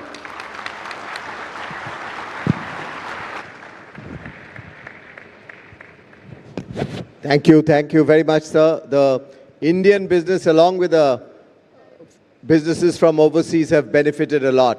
And it would be most appropriate that Indian business and Indian business lead, Mr. Memani, Rajiv Memani, concludes this session with his remarks and how do we take this huge challenge and also opportunity forward. Rajiv, please conclude with a vote of thanks.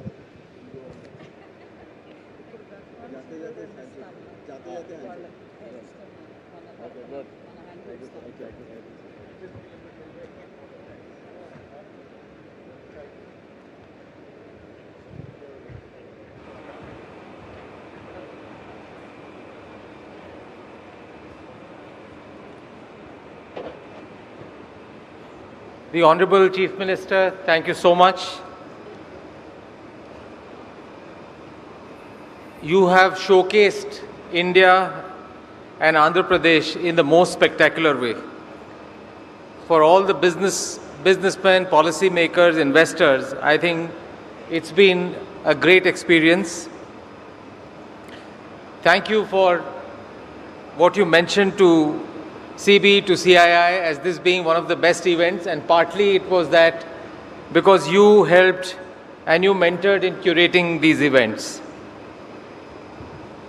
There are three global mega trends. There is geoeconomics, geopolitics, which is driving how we build new relationships, how supply chain resilience is coming, and how advanced manufacturing is happening.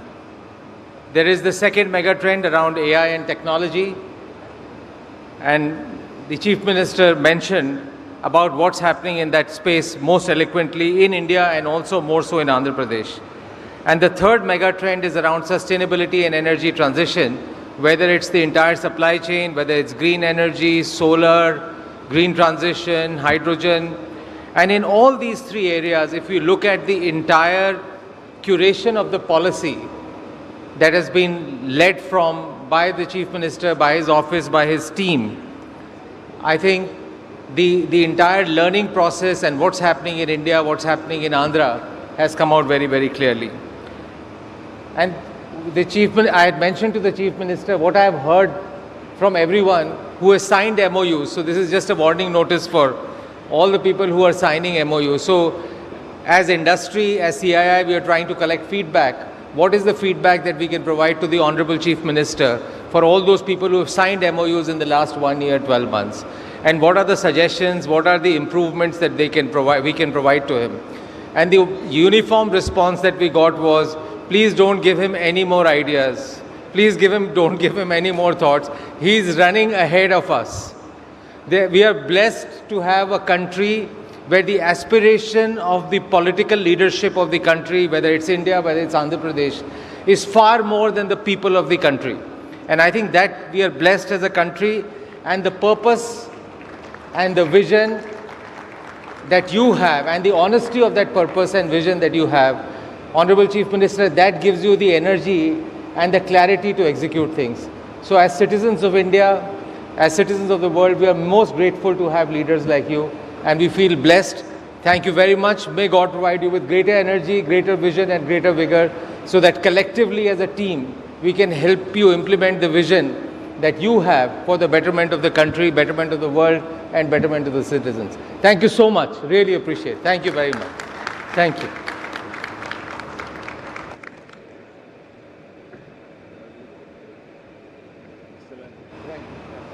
Thank you, Honorable Chief Minister, for your extremely inspirational and notable valedictory address.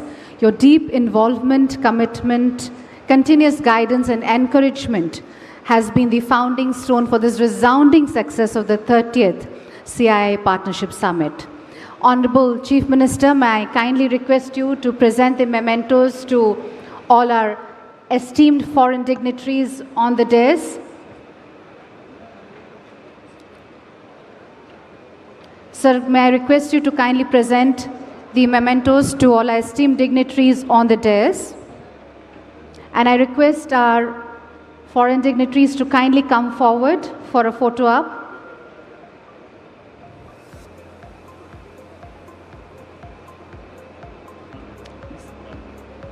Can we have a huge round of applause?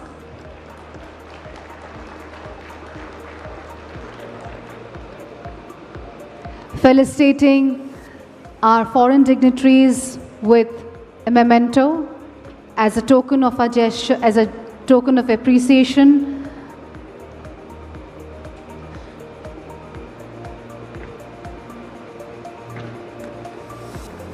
And as a gesture of our Indian hospitality.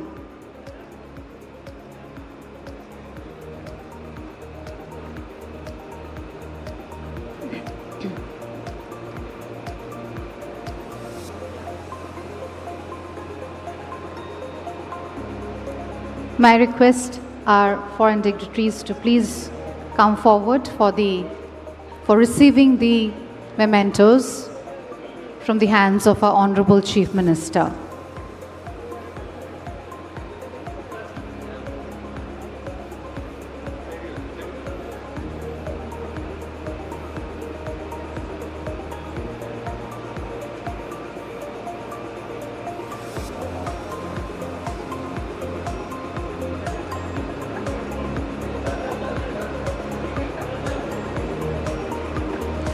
May I request our esteemed members in the audience to continue with the applause.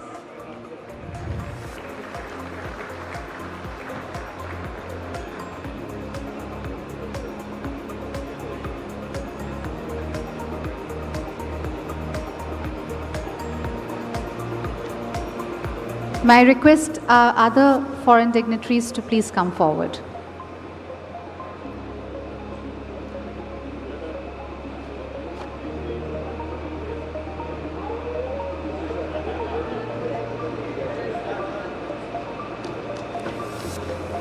A huge round of applause for this special gift.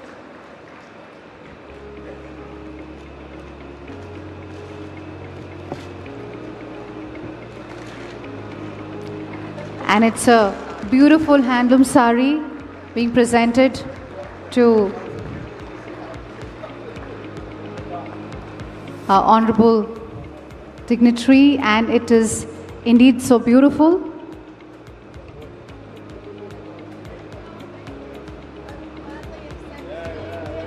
Traditional handloom sari from Andhra Pradesh, being specially gifted to two of our female dignitaries, foreign dignitaries, so that they can carry a piece of this hand-woven gift back to their own countries. The beautiful hand-woven handloom sari from Andhra Pradesh.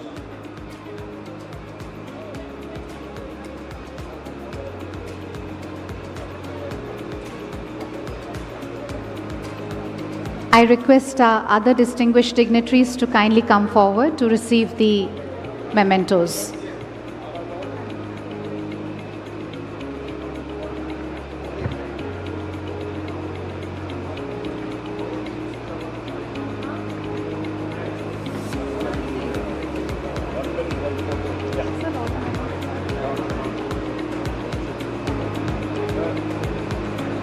May I request everyone to please come forward for a group photograph.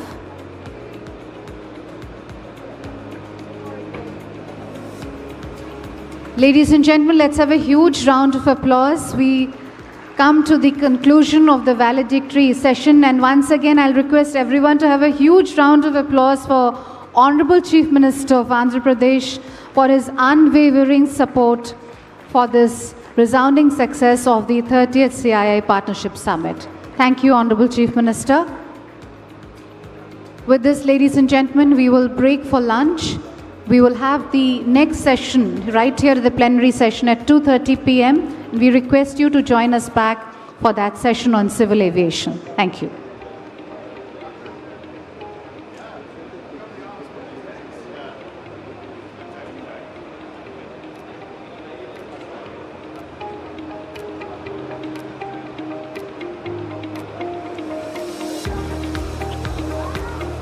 Ramesh.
ये भी निकाल दो private से ना नीचे रख दो private next वाली चाहिए प्राइवेट निकाल है ना नेक्स्ट नीचे अभी ये चार्ट कर दो ना ये रखेगा रे ये लेके जाओ ये ले लो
Good afternoon. May I have your attention, please? Honorable Minister is joining in another 1 or 2 minutes. May I request everyone to be kindly seated, please? Thank you.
Good afternoon, ladies and gentlemen. Welcome back after lunch. I hope you had a nice lunch.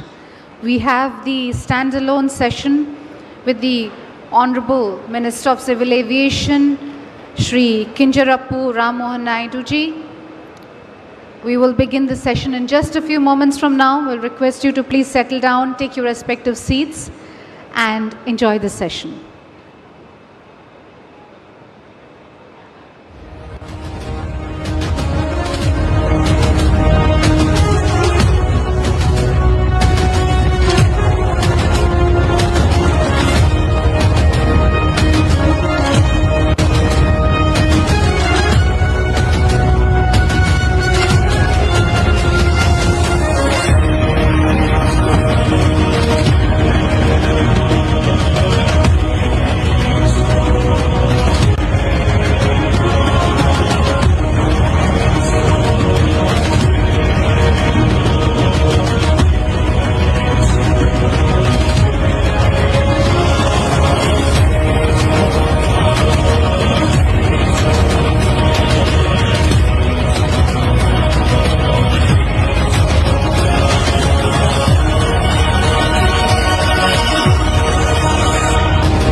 Good afternoon, ladies and gentlemen. We will begin the Honorable Aviation Minister's standalone session in a few minutes from now.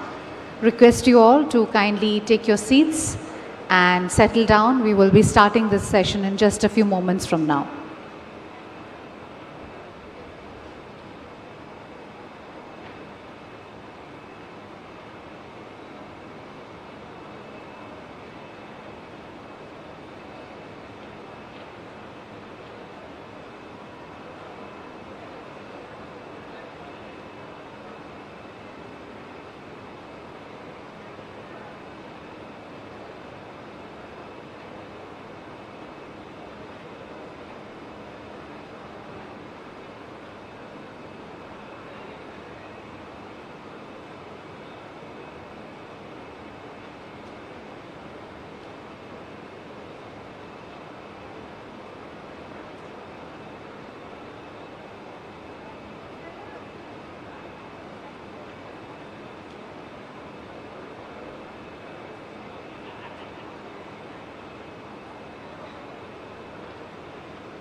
Namaskar, ladies and gentlemen. Please join me in extending a very warm and hearty welcome to Shri Kinjarapu Ram Mohan Naidu ji, Honorable Minister of Civil Aviation, Government of India. Sir, a very warm welcome to you to this standalone session. A very warm welcome to Shri GBS Raju, Chairman Airports, GMR Group, and Shri Murali Krishna Ganamani, Chairman of the CII Andhra Pradesh, founder and CEO of Fluent Grid Limited. A very warm welcome to all our esteemed dignitaries on the dais. Ladies and gentlemen, we will firstly have the MOU exchange between APTC, APIIC and AAICLAS for commencing the international cargo from Visakhapatnam Airport.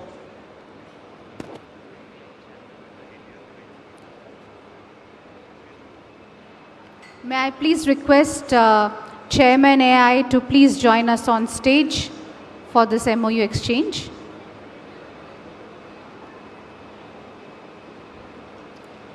This MOU exchange is happening in the august presence of our Honorable Minister.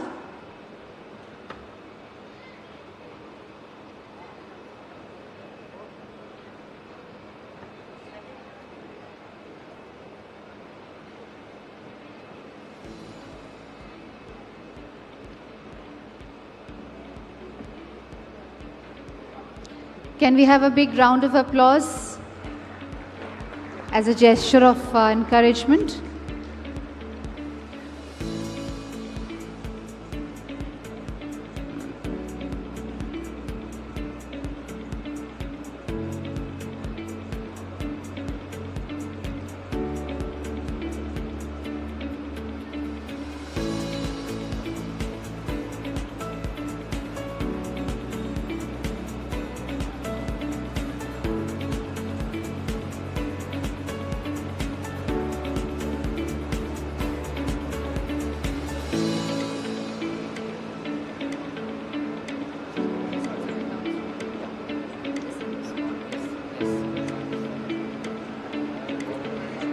May I now invite Dr. Shekhar Babu Gedam, IFS, VC and MD, APTPC, and Mr. Ajay Kumar, CEO of AAICLAS, and request them to come on stage for the MOU exchange in the august presence of Honorable Minister.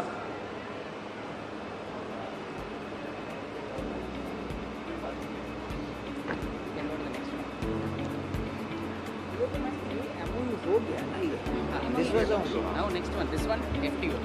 This one is done. This one is done. Now last one. The virtual NOC sharing between the Airport Authority of India, AAI, and the Flying Training Organization for giving the land of AAI to FTO for the Aviation Training Institute. Can we have a big round of applause? This is an important landmark agreement.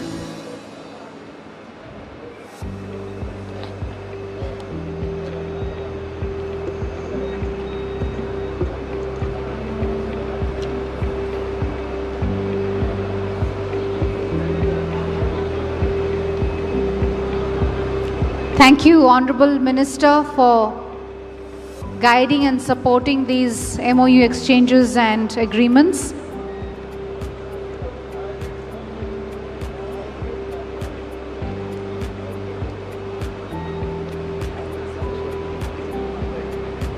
Without any further ado, I would like to request Session Chairman to kindly make his remarks and take it over from here.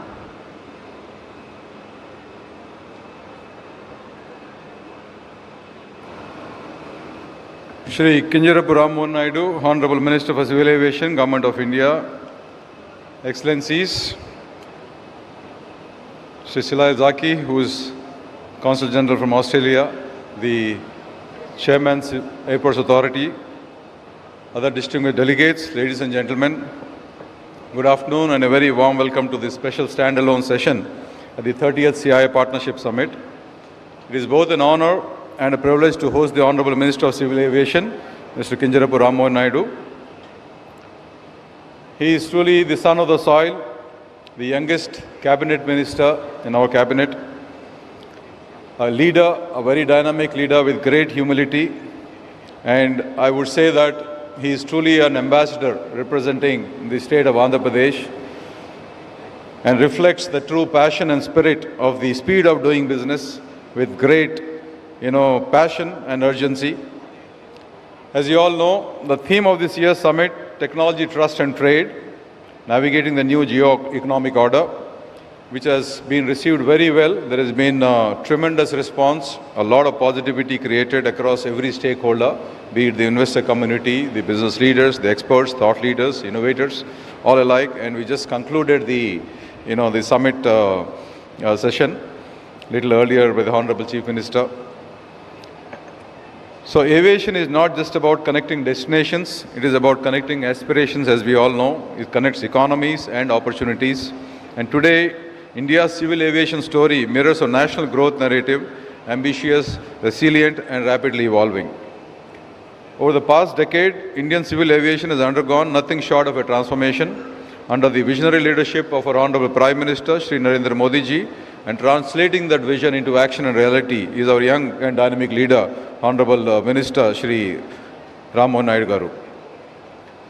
The number of operational airports has grown from 74 in 2014 to over 160 today, and with an ambitious plan to expand this number to 400 over the next 20 to 25 years. The domestic passenger traffic is projected to reach 300 million by 2030, underscoring the scale and dynamism of this sector. The passenger traffic has surged and India now stands as the world's third largest domestic aviation market. Aligned with this vision, in just the next 5 years, the government is committing to add 50 new airports, continuing to strengthen regional connectivity under the UDAN scheme. These developments are not merely infrastructure, they are transformative in nature. Airports catalyze local economies, spur tourism, and enable small towns to connect with opportunities. And I'm sure our Honorable Minister will share his vision and roadmap as he addresses us. Honorable Minister, under your leadership, I have to say that the Ministry has set out a transformative roadmap, making India a true aerospace service powerhouse. The $4 billion goal for maintenance, repair and overhaul MRO facility by 2030, policies supporting aircraft leasing, indigenous manufacturing and 100% FDI through the automatic route. These initiatives aim to position India not just an aviation market, but as an aviation hub on the global map. However, as we race ahead, the shared global challenges must remain central to our aspirations. Sustainability in aviation is no longer an option, it is a necessity. The push towards adopting sustainable aviation fuels, electrification and smarter, greener infrastructure is vital for India's commitment to net zero and climate goals. Industry and government collaboration will be key to developing these next generation solutions. Passenger experience is being redefined through digital innovations, biometrics, smart processing and seamless multimodal integrations, which I'm sure our good friend Mr. G.B.S. Rajagaru will address and share more details during his address. As commercial airlines place record aircraft orders and new regional carriers expand under the UDAN initiative, our shared goal must be to ensure that every passenger, no matter where they board, enjoys the highest standards of safety, comfort and convenience, which is what is the vision and the goal set by our Honorable Minister. Private sector participation is equally important. As we know, India's airport privatization model has shown global promise, and MRO and aerospace services are poised for rapid growth and expansion with the right investment climate. CII actively advocates for strengthening partnership models and industry engagements, including in regulatory innovation, skills development, and sustainability initiatives. Today, I'm very proud to say that we are at an inflection point. The choices we make now, policy, investment, infrastructure, technology, will shape the next decade of India's aviation sector. And the government's vision and industry's resolve must converge to create an ecosystem that is inclusive, internationally competitive, and firmly future-proof. So with this, I will now invite Shri G.B.S. Rajagaru to share his address, and let me have the honor and privilege of introducing him in a few words, please. Yeah, so as we all know, GBS Rajgaru is the chairman of GBS, the GMR Airports, which is a very landmark or a very iconic group, which is, he's again the son of the soil, and we all take great pride in GMR, the kind of world-class infrastructure they build, especially for airports. And again, the group, is very humble, their humility and their dynamism or the execution excellence, it reflects in many, ways the true spirit of Andhra Pradesh. And you all must have heard yesterday, the GMR Garu, the chairman of GMR Airports, had mentioned yesterday at the inaugural that they are going to launch the airport 6 months ahead of schedule, in the coming next year, June. So with this, I invite GBS Rajgaru to address the gathering. Thank you.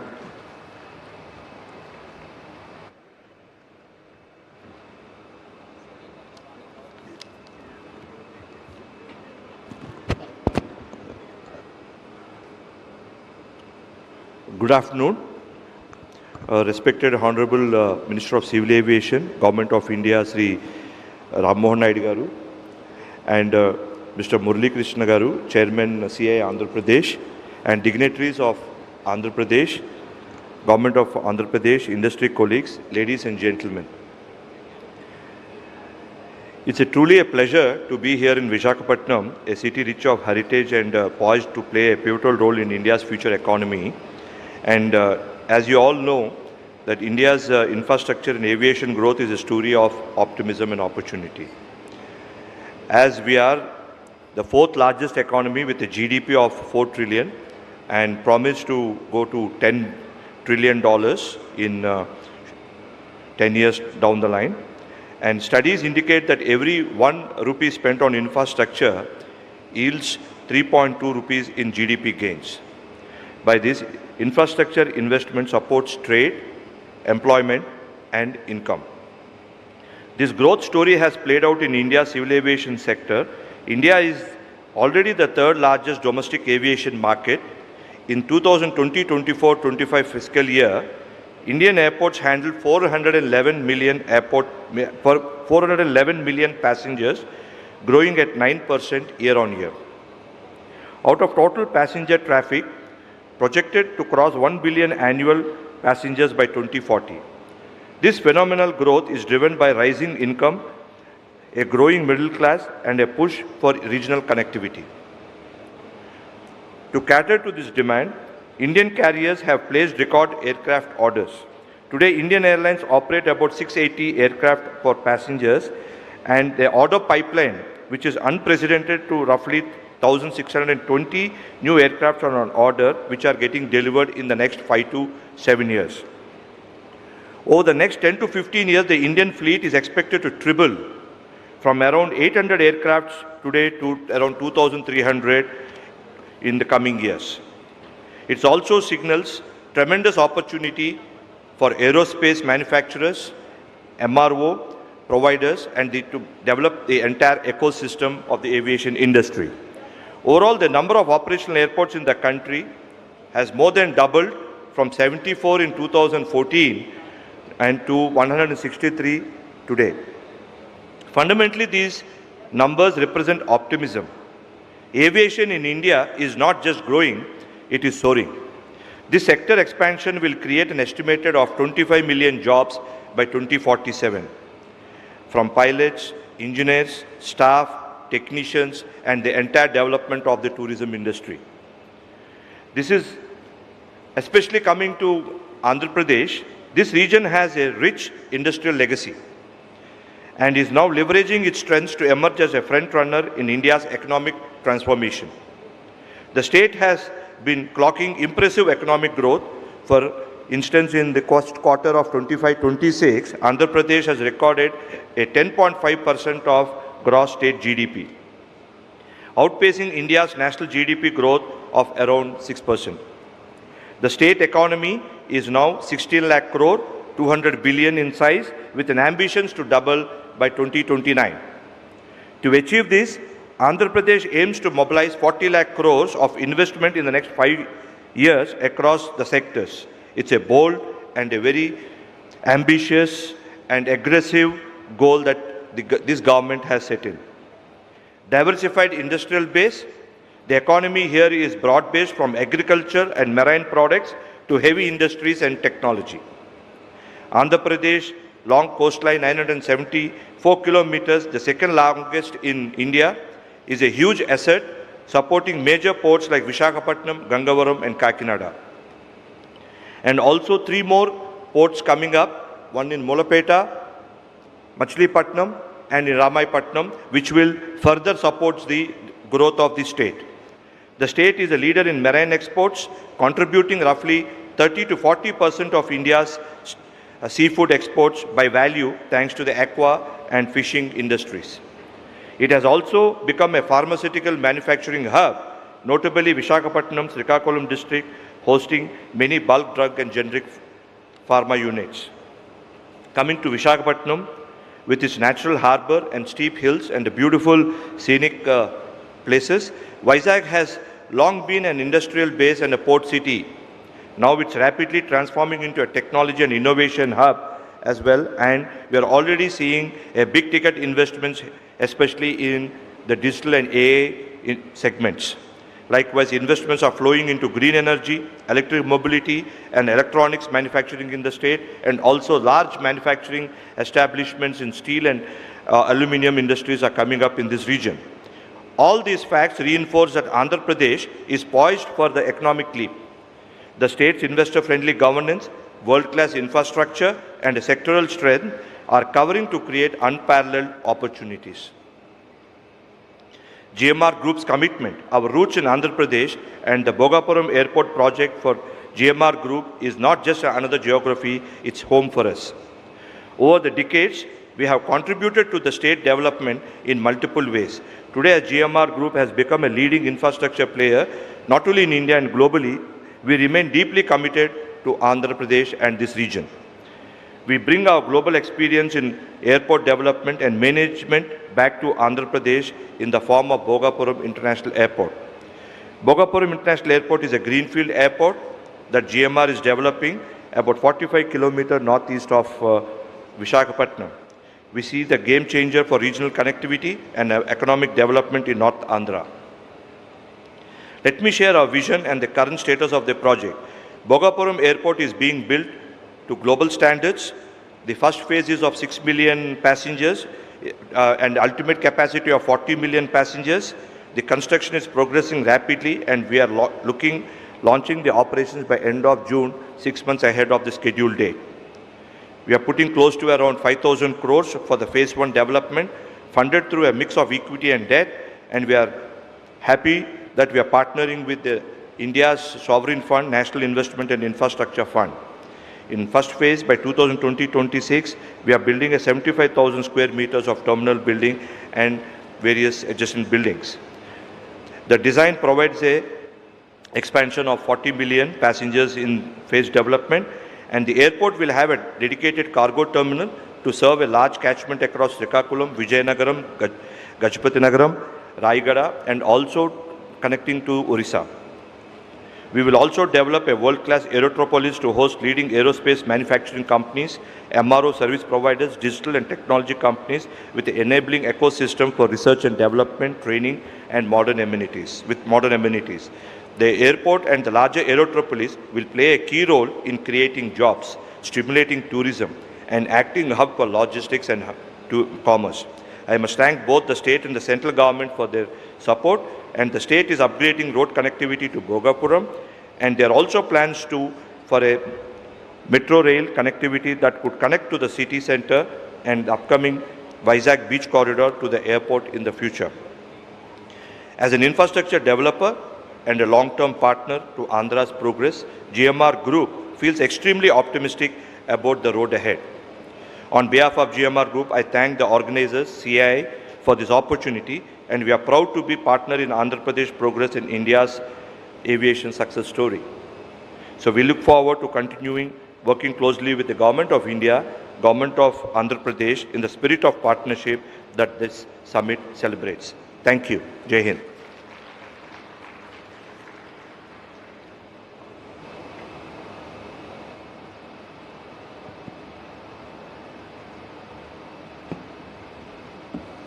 Thank you, Mr. GBS Raju, for sharing your vision, your commitments to creating world-class infrastructure with your investments and your, engineering excellence. And we have seen that, at play, at action in every initiative, every project that you have taken up. It's truly created a world-class, great experience for the passengers and all the stakeholders alike. And again, I'm wishing you all the very best, and we can't wait to see our airport taking shape and getting inaugurated by our honorable, beloved Minister, Rammohan Naidu Garu, by the next year, mid. Thank you so much. I'm wishing you all the best, and I reassure or commit from CII to be working very closely in partnership to do whatever best to make this happen. Thank you so much. Now for the much awaited moment of the day, and I have a true honor and privilege of introducing Shri Rammohan Naidu Garu Kinjarapu, the Honorable Union Minister of Civil Aviation. And as you all know, he is the son of the soil, and he takes a great pride, and passion in whatever he takes up.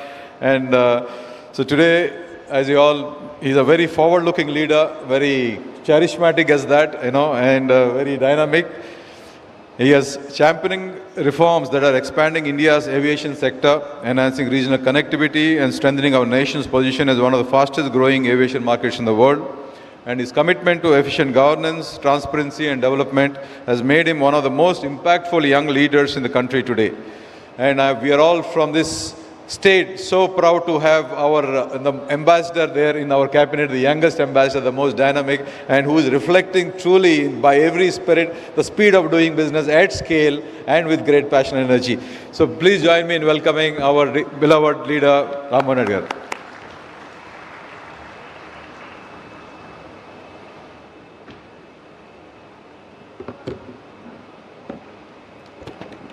Thank you very much, CII Andhra Head Murli Garu, and also Chairman GMR Airports GBS Raju Garu, and all the wonderful dignitaries, guests and friends that are here. A very warm good afternoon to each and every one of you. I always find this time very tricky. I don't know if it is the afternoon time or evening time, right when you hit this 4 o'clock. But I can see a lot of enthusiasm in the crowd, and this has been the emotion for the last 2 days, yesterday and today. I think the real success on this CII Partnership Summit that we are having in Visakhapatnam is not in terms of value, how much investment is going to come to Andhra Pradesh, but in terms of the participation and the engagement and the commitment shown by the people that have come here. So on behalf of the entire arrangements that have been done here, I would like to thank each and everyone who has made time to come here to participate in this event and have made this a huge success. And now, like I've said, the whole success of this event, I was able to see one magic again. The magic again is the magic of our Honorable Chief Minister Chandrababu Naidu Garu. How he does it at that age of 75 years, doing it again and again, with the same commitment, with the same enthusiasm and with the same energy is something which is very, very inspiring even for me today to be working with him. Because I've seen him over the last 12 to 13 years of me coming into politics. I've seen him go through different challenges, politically, professionally, personally. But the way he takes these challenges or tackles these challenges as a way of an opportunity, I think that is a great learning lesson for someone like me and also people at large. So I was able to see that magic. So it has been a personally very enriching time for me to be participating in this moment. And now coming to the important subject of aviation, I have to tell you that when I became this minister, I was assured by our Honorable Chief Minister and also our Prime Minister that they will be giving me a ministry. The expectations were many. Which ministry are we going to get? And many people were thinking about all the ministries, and civil aviation was never in the question. And when civil aviation was given, I was also slightly clueless on what the ministry is going to be and how do we deal with it. Because I was also with the idea that maybe some other portfolio is going to come. There were other things in mind. But now I can proudly say that this is one of the best ministries that anyone can deal with. And the way the sector has been progressing in the last 11 years under the visionary leadership of our Honorable Prime Minister, I can stand here very proudly and say that in the whole world, this kind of success India has seen in aviation, no other country has seen. That is where we stand today. We are the third largest aviation market in the whole world. And the capacities that we are dealing with, 74 airports in 2014. 74 itself is a very huge number, and people would have said that we have 74 airports, good connectivity all across, so we can just slow down a little bit, but that's not what happened in 2014. Because our Honorable Prime Minister understands that if we want to achieve Viksit Bharat, if we want the country to grow both inclusively and exclusively, domestically and both internationally, connectivity is the key. You study any country across the world which have achieved tremendous success in the growth story of their country, then you would see that the propellant has always been logistics. Either road sector, railway sector, air connectivity or ports. One of these have been the major driving sector for any growth sector that you would have seen. So this was the understanding and this was the vision our Honorable Prime Minister had. And he has taken aviation as one of the core subjects, and he has given it such a good drive in the last 11 years that 74 airports in 2014, now we are 164 and counting. That is the magnanimity of the growth that we have seen in this country. Now with 164 airports also, I would also like to simplify my speech and just give you a little bit of insights into what we are going ahead with. We have seen tremendous success in the last 11 years, but what we want to see is continue on that progress. 10 to 12% growth rate, that's what we are seeing in civil aviation today. So on one stage, we want to continue the growth story that we have achieved. And on the second side, while we are going, we want to transform the sector also. As we are transforming, we see in terms of the services that we are giving to the passengers and in terms of the manufacturing ecosystem that we have in the country and the future technologies which have the capacity to change the way we are seeing and visualizing civil aviation. All these things we want to have the platforms built in the country itself. So as we are progressing, we want to transform the sector also. I've given you the number of airports that we have seen in the country and some other statistics. If you see in 2014, there were around 1.8 lakh domestic passengers in the country. And today we have on an average of 4.6 lakhs, kind of 3 times, 1.8 lakh to 4.6 lakhs today. And almost 5.3 lakh people flew on November 10th. 5 lakh people traveling in a single day in any country seems to be the magic figure. It is an achievement where most of the countries are like ambitious to achieve that, but every other week we are touching the 5 lakh number today, and on November 10th we hit the highest point of 5.3 lakh passengers. And domestic passengers from 6.7 crores in 2014, we have grown up to 7.2 crores. And international passengers from 4.5 to 7.2 crores. Domestic flights, the number of flights that are moving around is from 6 lakhs in 2014 to 11 lakhs in 2024. And the international flights, the Indian carriers are 1.1 lakh flights in 14 to 2 lakh flights in 2024. So if you look at all the numbers, they have kind of doubled in the last 11 years. So the push has been not only to build the infrastructure and the ecosystem, but whatever existing infrastructure is going to build on the capacity, we have tried to expand it and do it, and that is the vision that we have for the future. Like I've said, we are at 164 airports today. So how do we move ahead in the future? We are seeing that India has come to a position where we have to rethink on how we are looking at airports. Till now, when we are looking at an airport, we are packing up 1,000 acres or 1,200 or 1,500 acres of land, and we are saying this is where the airport is going to come. It's going to have a runway which is where the big flights are going to come, small, everything is going to come, and then there's going to be a terminal, big terminal, and all those things. But now we feel India should move into the idea of having hub and spoke model. So we have the metropolitan airports where they are going to be the hubs like Delhi, Mumbai, Chennai, Hyderabad, Bangalore, Kolkata. These are the major airports that we have which are handling crores of passengers every year. And then we have the other airports. And the other airports are supposed to be the feeding system into these major airports and let them create their own hubs. So when we are trying to do this, then we have come up with the model saying that, see, when you are trying to build airports in the tier 2 and tier 3 cities, they don't need to have such big, huge land bank in their this thing. So what we are trying to design now in the way we are looking at airports is, we are going to classify them as mega airports or large airports. Then we will have medium airports and the small scale airports. So once the idea around building an airport, we have these different sectors, then we can go with the idea of how much land is required for that airport. Suppose it's a tier 2 city.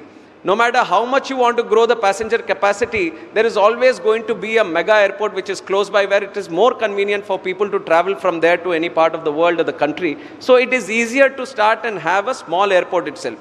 Then how do we construct this small airport? So what is going to be the ecosystem? What are going to be the parameters? What kind of flights are going to come? What is the terminal building capacity that you want to handle? So an interesting intervention that we are trying to do now for the future airports that we are going to build is classify them as large, medium and small airports. And the other introduction that we are doing is cargo airports also. We believe the unutilized sector in the Indian aviation market today is how we are imagining the cargo sector. We don't have the policy of immediate courier of things where you want to see them done in 24 hours. If you have had the experience of United States, then you have the express delivery. Within 24 hours, you order something or you want to get something, you are able to ship it within 24 hours, you're getting with the convenient fees that is going to be added to it.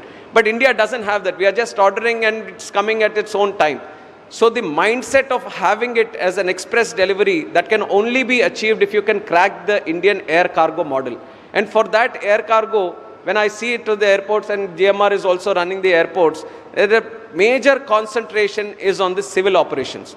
Their major concentration is on the passengers because they are very sensitive element. You have to take care of them. And when it's up with the existing passenger network, if you want to do the cargo always takes the back seat, and you are not able to create the proper ecosystem through which cargo can also flourish. And the most important thing there is to bring down the costs. The costs as compared to the rail and the road. Today, rail and road is giving a tough competition. Under Modi ji, even the rail network is spreading across all the country. Even Northeast is having a rail network now, which was unbelievable before. And you are seeing the roads also, how Gadkari ji is expanding 2-lane to 4-lane, 4-lane to 6-lane, 6-lane to 8-lane. So everything is getting faster, all the other networks. So only way we can compete with the existing networks in terms of cargo is how do you make it more economically viable. So to crack that model, we also felt that you somewhere need to have cargo airports. This is what happens in the US, where FedEx has a separate airport just to handle cargo. And with an ecosystem, with a population of 140 crore people and such huge economic demand and big GDP country that we have, why can't we have cargo airports? So that is one intervention that we are going to do. We are going to select some areas dedicatedly and make them cargo airports. And also in the existing airports. Now what do we do with the existing airports to prepare cargo? So now you know that our Honorable Prime Minister, just to promote products according to the region, he has started one district, one product. So we are trying to streamline the ecosystem in a district so that all the people who are there get connected to producing or developing or creating a certain product, and that gets connected to the whole ecosystem there, and that specialization and the expertise in developing that product comes in that area. So similarly, taking that idea and stretching it into aviation, just like how we have one district, one product, now all the airports we are trying to analyze them with a concept of one airport, one product. So what is the best product that is available near that airport? And in the cargo ecosystem of that airport, you create all the necessary elements so it gets streamlined. Now you have like Vizag airport, there's a lot of pharma that is happening. For pharma, you need cold storage, you need a specific way of handling that cargo. So why not concentrate and improve the necessity around that? There are some airports where there is aquaculture happening, so that requires a certain expertise. There are some airports where there is a flower market there and the flowers are supposed to be exported to other countries also internationally. So how do you develop the cargo ecosystem in that airport so that it gets specifically designed and streamlined for a certain product? So one district, one airport, one product is another concept that we are working on. These are some of the airport related concepts that we are working on. Other than airports, which is the infrastructure, we are looking into the passenger amenities. Passenger services, that is the topmost priority. The moment I have taken charge as the Civil Aviation Minister, I told the country and the people of this country that no matter what kind of policy we bring in, whatever we do, at the core of our policy making is going to be the people of this country, the passengers of this country. And it is with that idea and attitude that we have worked out. And the special intervention which we have done and which I am also very, very proud of is the Udan Yatri cafes.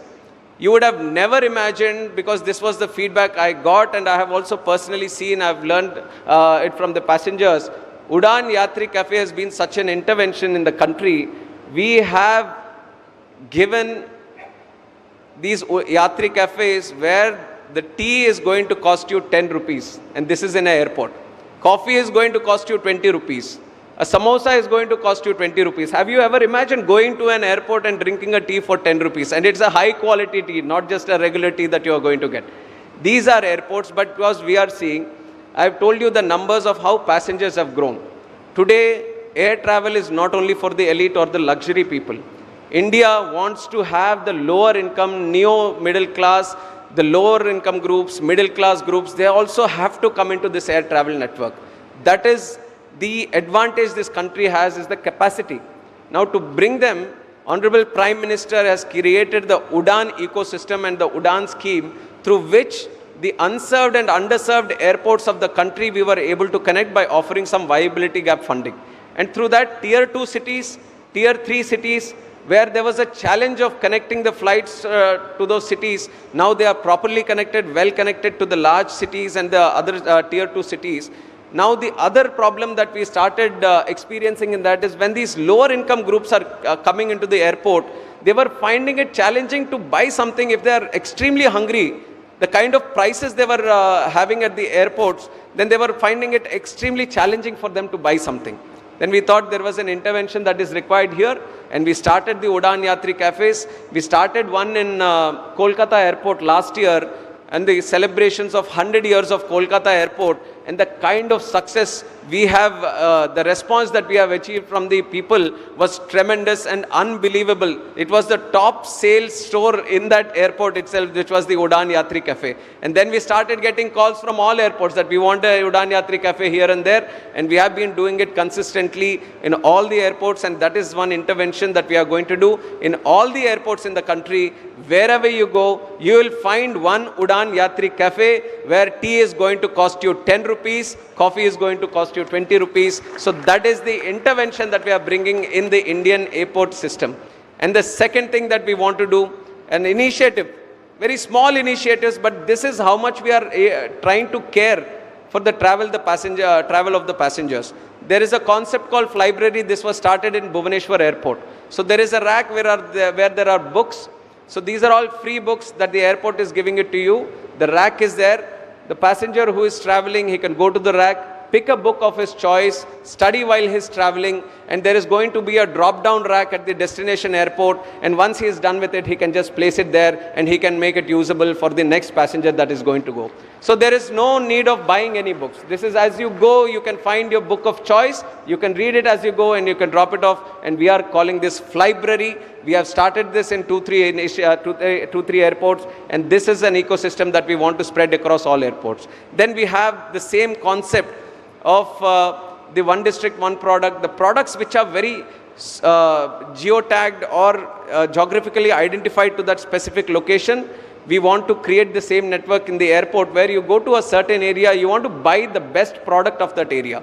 And you want to buy which is locally made by the women that are there, by the self-help groups that are there. So we are bringing in another concept of having these local stores which is going to sell you the local products. So these are some of the initiatives. And then we have play areas also in the airports which are dedicated for the children that are going to come there. So all the service-oriented activities, we are going to transform them so that it becomes more convenient for the passengers who are traveling. One thing we all see when we are going to the airport, we are going through the traffic, we are trying to catch the flight, there shouldn't be any delay. No, we hope that the gates don't close by the time you go there, and you probably want to go a little bit early so that you can buy that extra meal in the airport and eat something. So it is always a very anxious affair. Whenever you go into the airport, you are hurrying and your mind is on the nervousness that gets created, the anxiety that gets created. So we want to create these airports as a less anxious, less nervous, it should be a nervous-free zone. So we are bringing in a lot of concepts. Psychologically, we are trying to build the airports in such a way that your whole, your anxiety at the airports gets down. So these are some interventions that we are going to do in the future, and some opportunities that are there in aviation. Especially I see a lot of young people that are there here wondering, what can I do with aviation? So there are multiple concepts. One, the technologies that are associated with aviation. The engineering that is associated with aviation, it is continuously evolving. When there is an upgrade in technology, the first sector that gets affected, or the first sector where there needs to be a change, is aviation. So there is a lot of opportunity for tech-related people to continuously associate with this sector and bring in new technologies, right from dealing with the aircrafts, their movement, traffic control, and right from operating in the airports, creating digital twins, creating a better model ecosystem for flow of things in the airports, and many other areas where technology can do a change. So this is one area where people can work in. And the second thing is manufacturing. We have an ecosystem of around 400 to 500 MSMEs who are supplying global standard products which go into the manufacturing of an aircraft, like Airbus, Boeing, Lockheed Martin, and other engine manufacturers. They are all procuring now components from India. So this is a major change that we have brought in the country under the leadership of Honorable Prime Minister. We have made the country an attractive destination for manufacturing. With the idea of Atmanirbhar Bharat, we are developing the whole manufacturing ecosystem into a new level where people are willing to trust India to get their products manufactured here. So we have $2 billion market right now where the aerospace components, aircraft components are getting manufactured here. By 2030, we have a target that this should go up to $4 billion, and we are very much on the track. And this is an area of investment that people can make to explore and see how you can use this ecosystem that is getting built up and make more parts which go into the aircrafts. So this is one area. And then from the ministry, we have another goal, a prime goal of having a full aircraft designed and manufactured in the country itself. That is a long-term goal. It has been there for a long time, but no considerable filling up of the gaps. But now we see that India has come to the stage where we can manufacture, we can design, we can maintain our own aircraft today. So that is one area we are actively working on. I want to see more investment coming into this area of manufacturing either components or either aircrafts. I see a lot of interest in this area, so that is one area where people can look into in the future also. And there are new technologies that are there. Drones you have all seen, our Honorable Chief Minister also continuously talks about it. Civil operations, defense operations. You have seen in Operation Sindoor how important it is for a country to have their drone ecosystem in a very strong and very comprehended manner. And now defense sector, we are seeing a lot of investment in drone sector and also civilian operations, because the ground level utilization of drones from agriculture, sanitation, law and order, construction, land management, there are numerous amount of advantages that drones have. So drone infrastructure is something which we are actively looking in for investments, and the state government has been very active in making the drone city, which is going to attract more than 2,000 crore investment in the 300 acres that has been designated. One advantage the Kurnool drone city is going to have in Andhra Pradesh is that it is going to have a dedicated sandbox. One challenge we are finding with the drone industry is that once they product, it is very difficult for them to go and test it. They need a vast area of land which is all free from all the limitations so that they can test the drone perfectly. So that sandbox ecosystem where they can test their drones is what we are going to cater for in the Kurnool drone city. So that is a very interesting area for investment. And these are some of the concepts. And one future technology that everyone should concentrate on, and which India is also trying to get a lead on, is the eVTOLs, electrical vertical takeoff and landing vehicles. This is going to be the future.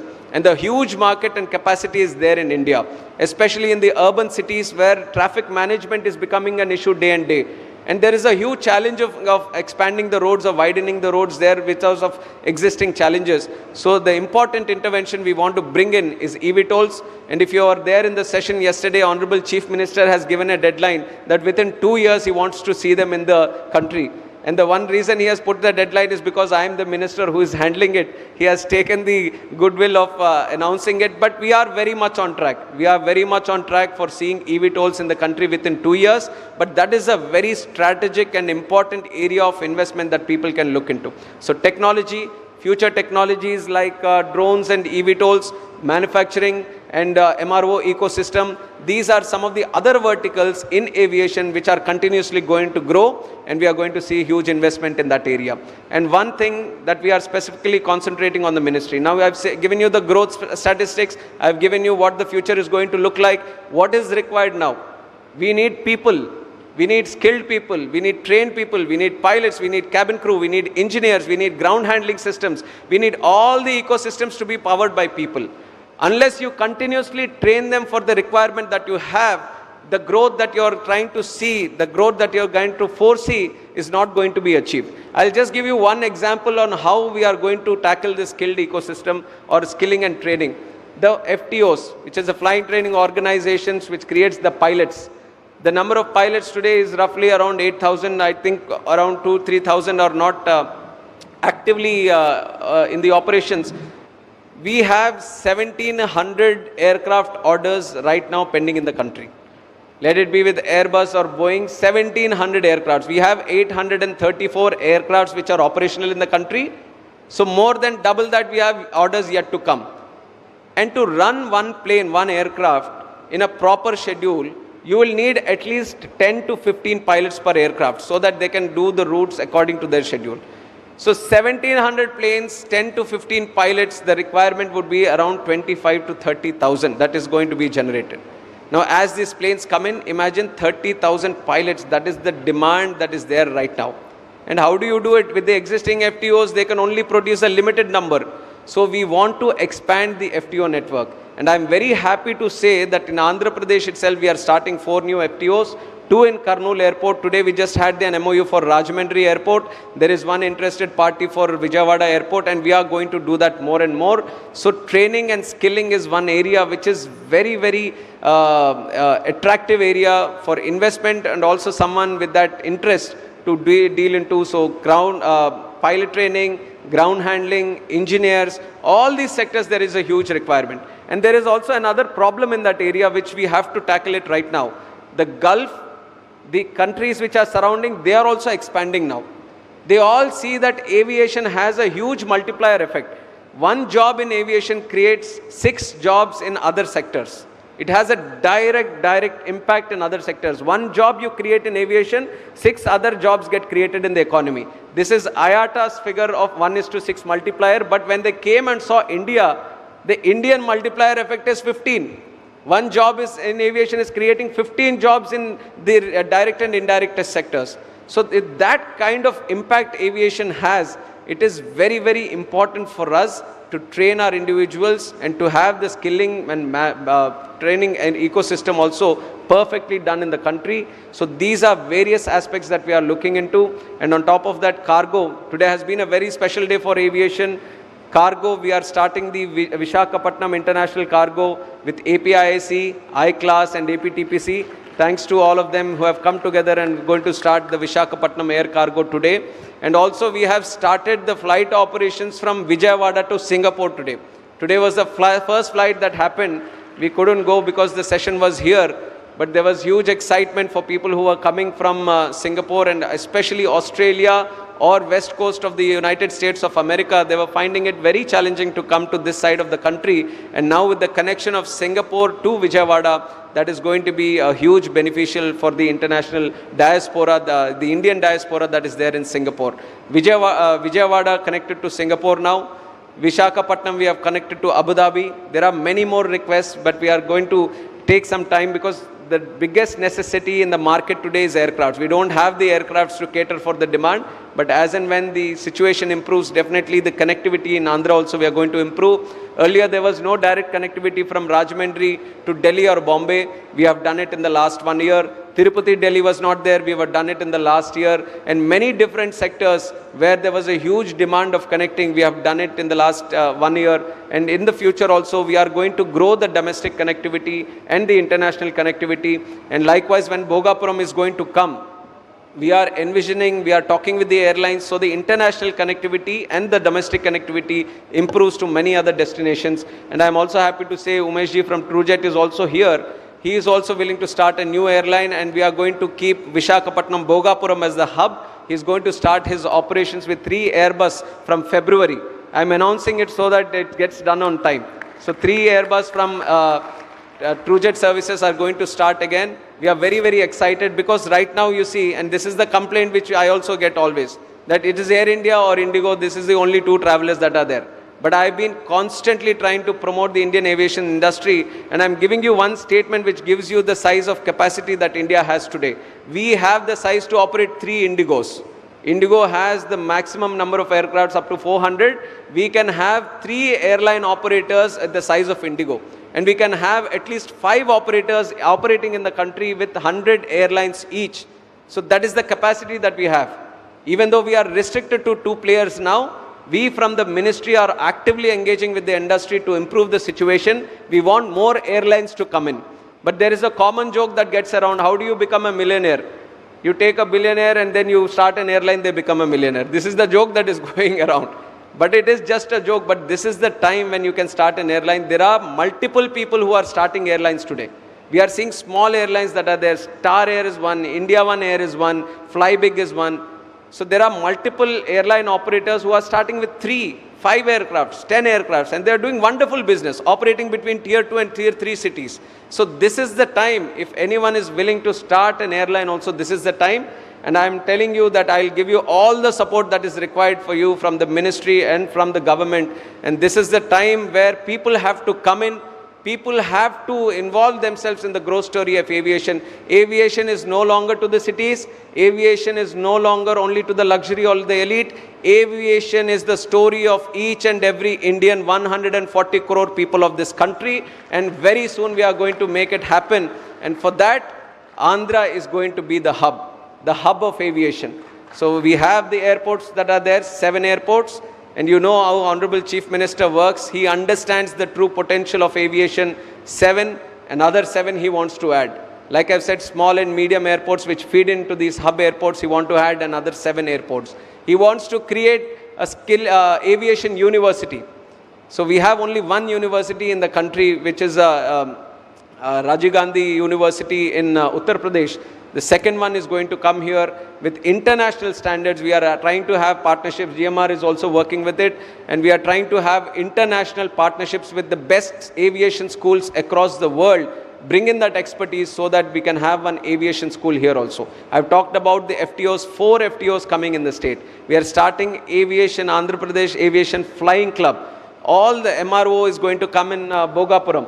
Every single vertical that is there in aviation, you are going to see a piece, and the best piece of it in Andhra. So each and everyone who was there, I know there have been multiple sessions, but from my side I want to say and I want to push that aviation is going to be the best sector for investment. Why don't you come in? Why don't you help us in the growth story that the demand is going to create? So these are some of the things that I wanted to put in your notice, and thank you for all the attentive audience that I've got here. It is very much encouraging for us also dealing in this sector to see a lot of interest and excitement from the crowd. So once again, thank you for all the support that you have given and for participating in this event. Thank you very much.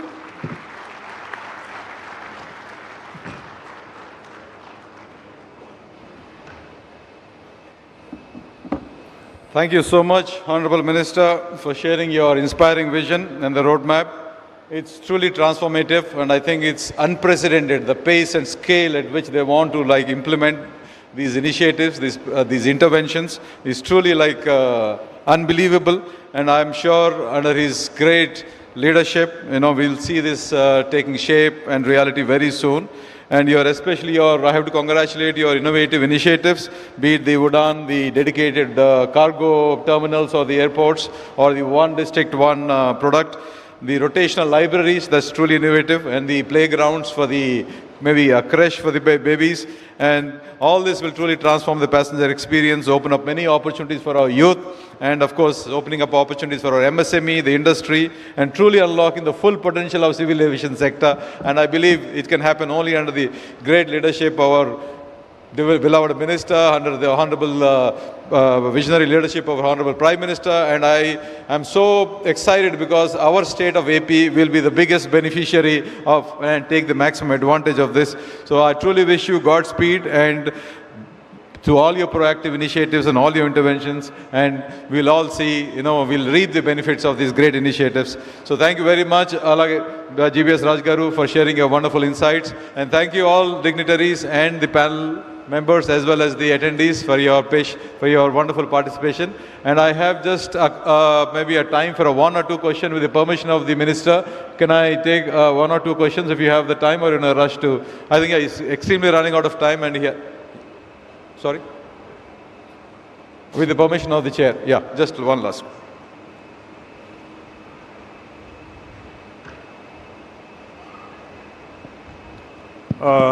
Good evening. Good evening. This is Murthy Chituri, General Secretary of AP Star Hotels Association. Will this be an open sky airport, both for passengers and for cargo permanently, the one coming in Bhogapuram? I think that will be very interesting. Will we have a visa on arrival counter from day one? I think that will be very cool if we can do that.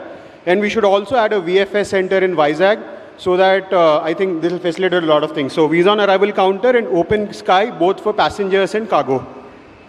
So the first one, cargo and civil operations, they're both going to start together only. Yeah. Open sky only. Yeah, open sky only. It's going to be open sky. And even for cargo permanently? Yeah, cargo also is going to be there. And the second thing that you asked is for... visa on arrival center. Visa on arrival is something from day one. Central government is continuously working on. We are trying to create those systems also, and in the tourism program that we have of attracting tourists into the country, that is one strong measure that we are going to do, and very soon we are going to do. And it works as a bilateral between countries.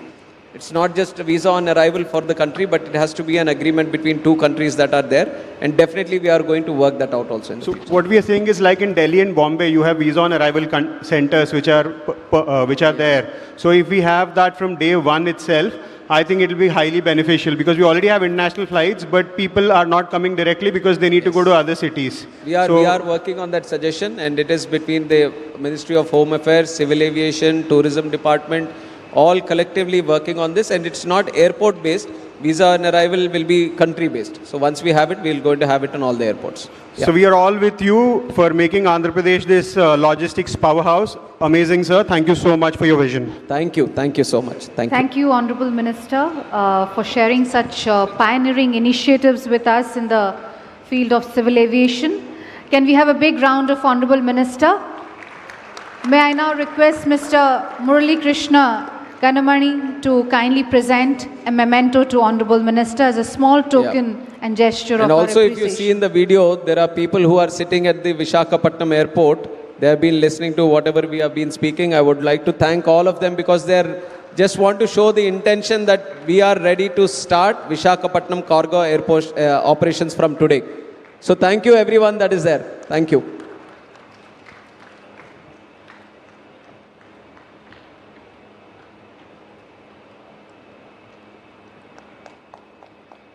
Thank you, Honorable Minister, for sharing your time and expertise with us. May I now request Session Chair, Mr. Murali Krishnan, to kindly present a memento to Shri GBS Raju.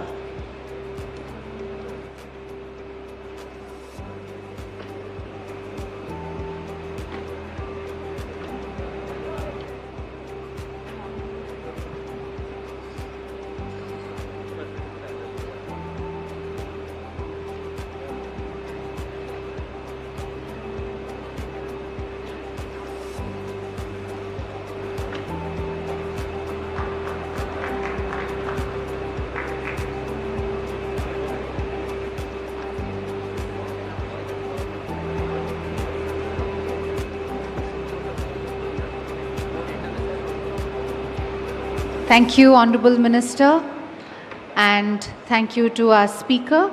Ladies and gentlemen, with this we conclude the standalone session, and we conclude these sessions now. You may attend the parallel sessions that are running in the other halls. Thank you and have a great evening.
ఆ రెండింటికి ఒకటి పెట్టేసి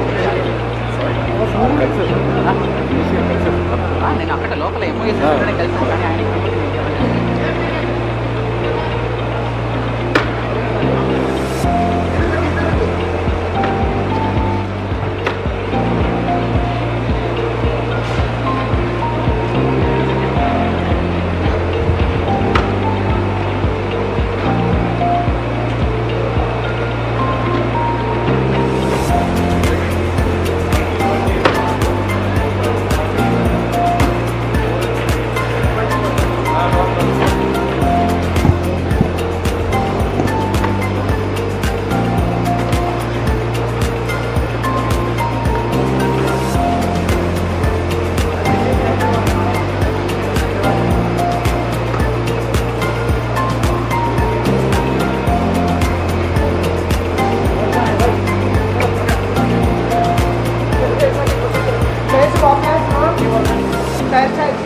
double.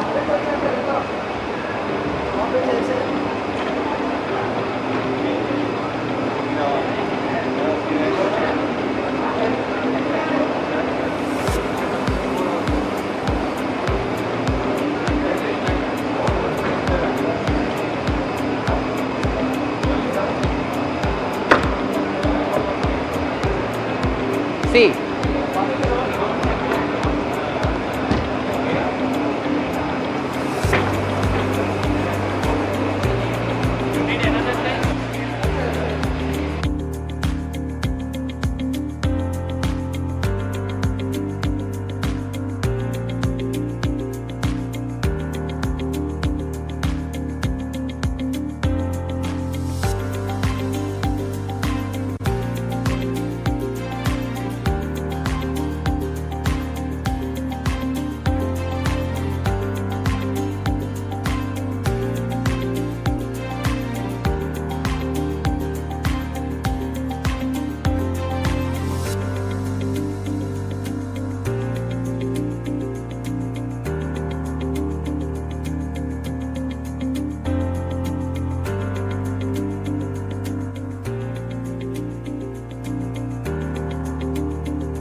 Hello.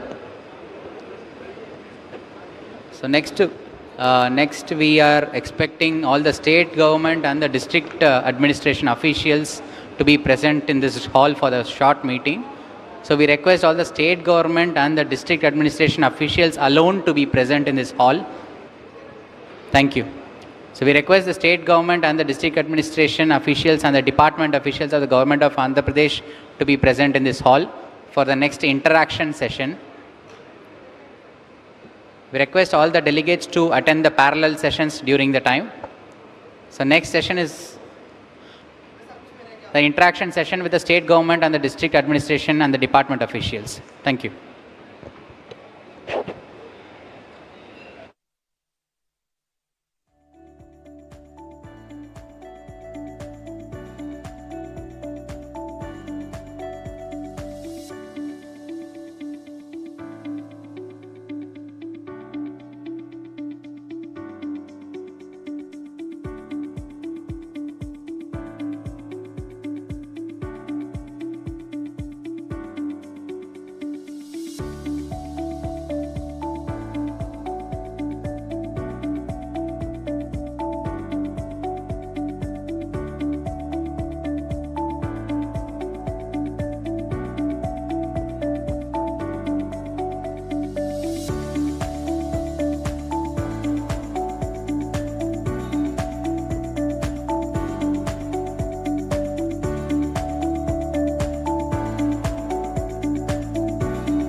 Check 1, 2, 3. Monitors.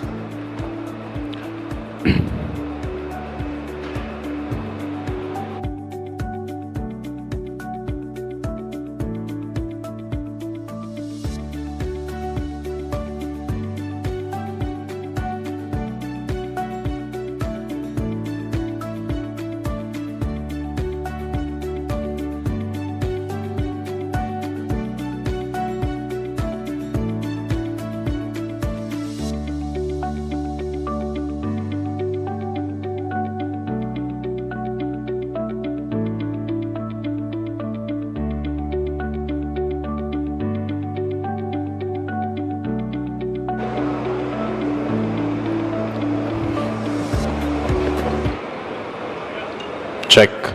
Check 1, 2, 3. Mic testing 1, 2, 3. Ladies and gentlemen, a warm welcome and good evening, one and all. A small announcement on behalf of the government of Andhra Pradesh. This session is only an interaction between Honorable CM Sir and the government officials in the alternate place who worked hard for the success of this 30th CII summit that is being held at Visakhapatnam.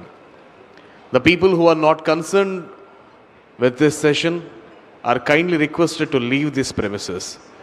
దయచేసి గమనించాలి, ఈ 30వ CII summit ఈరోజు విశాఖపట్నంలో జరగడానికి కృషి చేసిన ప్రభుత్వ అధికారులతో ముఖ్యమంత్రి గారు మాట్లాడే సమావేశం మాత్రమే. ఇది ఏ ప్లీనరీ సెషన్ కాదు, లేదా ఏ ట్రేడ్ అండ్ కామర్స్ సంబంధించిన సెషన్ కాదు.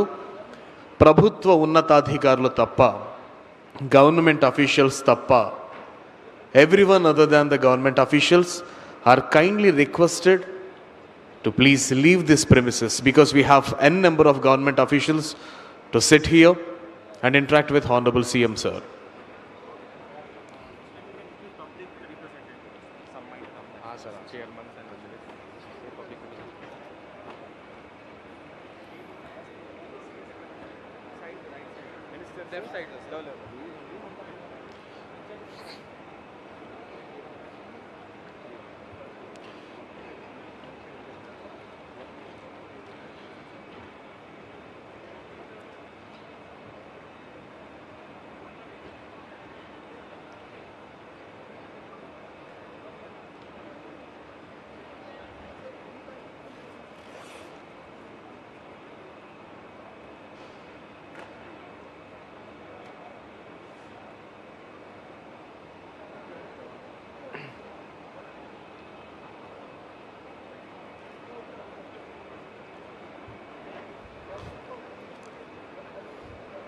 I'm announcing it again.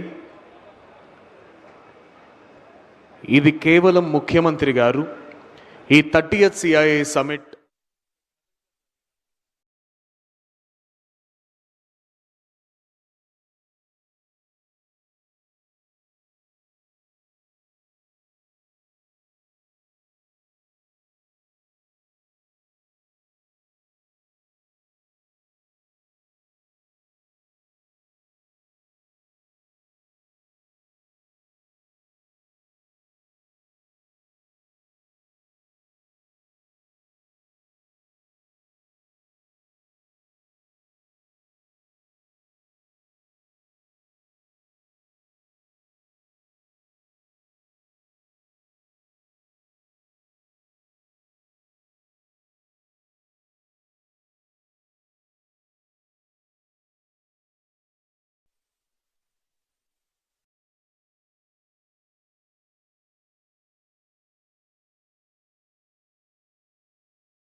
And అదేవిధంగా ఆంధ్రప్రదేశ్ రాష్ట్ర ప్రభుత్వ కార్యదర్శులు, special CS sir and all the secretaries of the government of Andhra Pradesh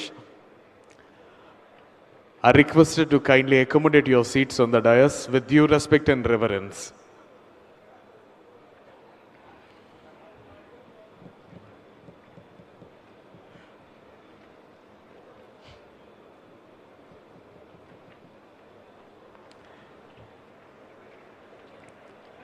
I request Honorable Ministers for the Government of Andhra Pradesh and Honorable MP Vishakhapatnam, Honorable MLA Vishakhapatnam East, Honorable Mayor, Honorable Whip, Government Whip, and other secretaries are here. Hearty welcome, sir.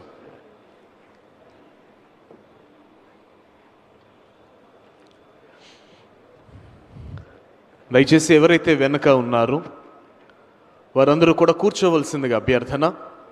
మరికొద్ది నిమిషాల వ్యవధిలోనే ఈనాటి కార్యక్రమ ముఖ్య అతిథి గౌరవనీయులైన ఆంధ్రప్రదేశ్ రాష్ట్ర ముఖ్యమంత్రి వర్యులు శ్రీ నారా చంద్రబాబు నాయుడు గారు ఈ ప్రాంగణంలోకి రానున్నారు. ఆంధ్రప్రదేశ్ రాష్ట్ర ప్రభుత్వంలో చరిత్రను సృష్టించి నభూతో నా భవిష్యత్ అన్న రీతిలో ఈ 30th CII సమిట్ని అంగరంగ వైభవంగా ప్రపంచ దృష్టిని ఆకర్షించే విధంగా ఆంధ్ర రాష్ట్రంలో ఇంతటి గొప్ప CII సమిట్ జరిగిన విధానంలో ఇక్కడ కూర్చొని మీ అందరి యొక్క సహాయ సహకారాలు ఎంతో ప్రశంసనీయం, అభినందనీయం. ప్రతి ఒక్కరూ వారికి నియమించబడిన పనుల విధుల నిర్వహణలో అవిశ్రాంతంగా కృషి చేసి ఈరోజు ప్రపంచవ్యాప్తంగా ప్రతి ఒక్కరూ నివ్వెరపోయే విధంగా ఆంధ్ర రాష్ట్ర సర్వతోముఖాభివృద్ధికి పునరంకితమయ్యే ఈ CII సమిట్ని ఇంత ఘన విజయం చేకూర్చిన ప్రతి ఒక్కరిని కూడా ముఖ్యమంత్రి గారు స్వయంగా తన చేతులతో ఒక పురస్కారాన్ని అందించి, ఒక మొమెంటోని అందించి వారి అభినందించాలన్న వారి ఆకాంక్షకు, ఆశయాలకు అనుగుణంగా కూడి చేరిన ప్రతి ఒక్కరికి కూడా మా మనపూర్వక నమస్వాగతాంజలి తెలియజేస్తూ మరికొద్ది నిమిషాల్లోనే నాటి కార్యక్రమ ముఖ్య అతిథి గౌరవనీయులైన ఆంధ్రప్రదేశ్ రాష్ట్ర ముఖ్యమంత్రి వర్యులు శ్రీ నారా చంద్రబాబు నాయుడు గారు ఈ ప్రాంగణంలోకి రానున్నారు. దయచేసి వెనక నిలబడుతున్న వాళ్ళందరూ కూడా కూర్చోవలసిందిగా అభ్యర్థన. కేవలం ప్రభుత్వ అధికారులు, ప్రభుత్వ ప్రతినిధులు మాత్రమే కూడా ఈ సదస్సులో ఉండాలి. ఇది ఏ MOU ఎక్స్చేంజ్ కాదు, లేదా any kind of economic trade are టెక్నాలజీకి సంబంధించిన మీటింగ్ అయితే ఎంత మాత్రం కాదు. కేవలం ముఖ్యమంత్రి గారు, ప్రజాప్రతినిధులు, ప్రభుత్వ ఉన్నతాధికారులు వారితో పాటు ముఖ్యమంత్రి గారు మాట్లాడే కార్యక్రమం మాత్రమే కాబట్టి I request the other people who are other than this official things are requested to kindly stay outside for the convenience of the government officials. Within a short while, we'll have the glorious presence of today's Chief Guest and Honorable Chief Minister of Andhra Pradesh, Sri Nara Chandrababu Naidu garu here.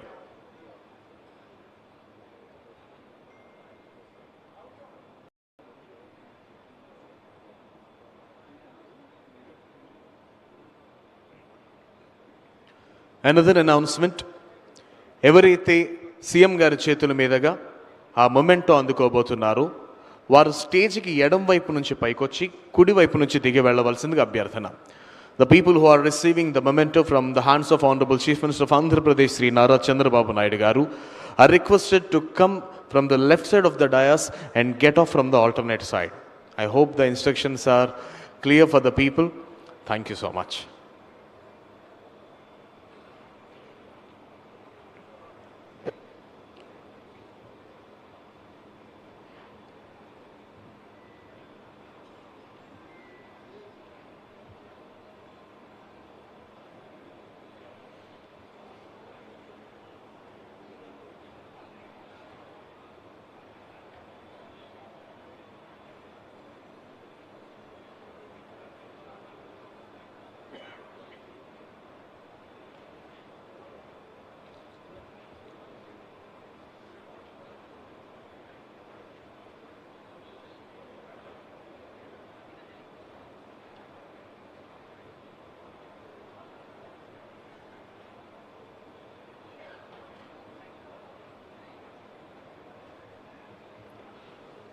దయచేసి మరొక విషయాన్ని గమనించాలి.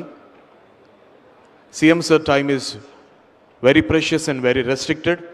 దయచేసి ఎవరైతే award గ్రహీతలు ఉన్నారో వారందరూ కూడా పేర్లు లైన్గా పిలుస్తాను, వాళ్ళు సీక్వెన్షియల్ ఆర్డర్లో వరుసగా వెళ్ళాలి. దయచేసి please restrict your interaction with HCM sir. దయచేసి త్వరగా వెళ్ళిపోవాలి. We have almost more than 100 numbers to give the prizes.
దయచేసి గమనించాలి. ఈ ఫిల్ స్టేషన్ సీక్వెన్స్ నేను ఒకసారి చెప్తాను.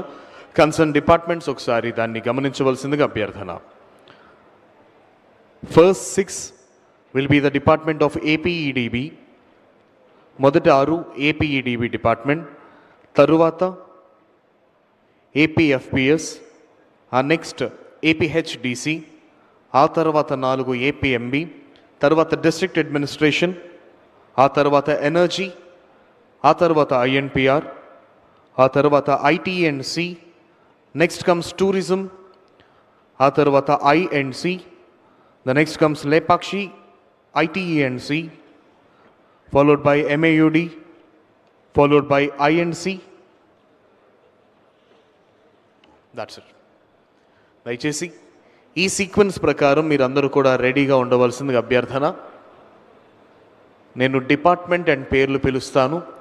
Without any lapse and without any lag in the movement of your walking, I request everyone, దయచేసి అన్యదా భావించకుండా ప్రతి ఒక్కరూ పేర్లు పిలవగానే వరుసగా వచ్చి ఆ ఫిల్ స్టేషన్ సీఎం గారి చేతుల మీద అందుకొని మీరు త్వరగా స్టేజ్ దిగితే సో దట్ వెనుకున్న వాళ్ళు కూడా అందుకోవడానికి ఆస్కారం ఉంటుంది.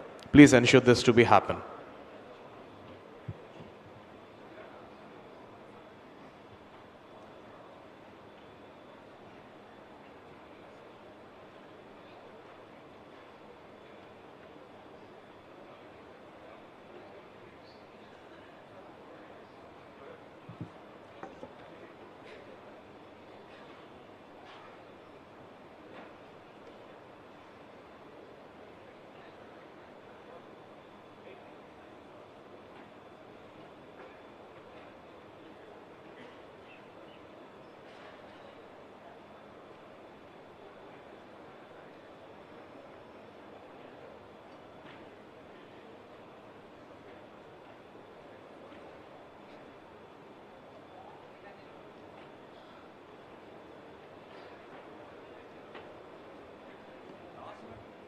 Yes. Yes.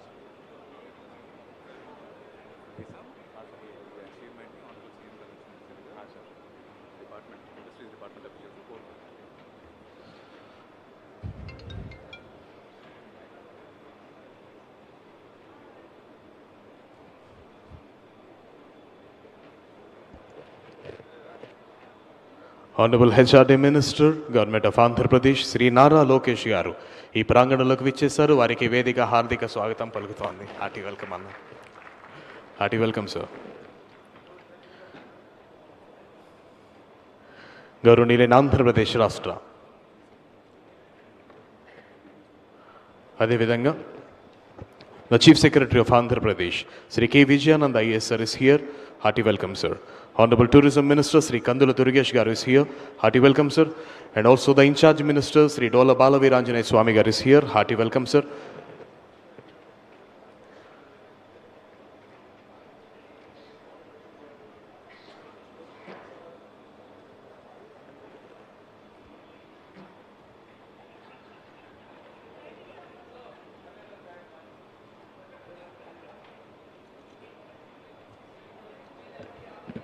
Vishakhapatnam Member of Parliament Sribharat గారు విచ్చేశారు. వారికి హార్దిక స్వాగతం తెలియజేస్తున్నాం.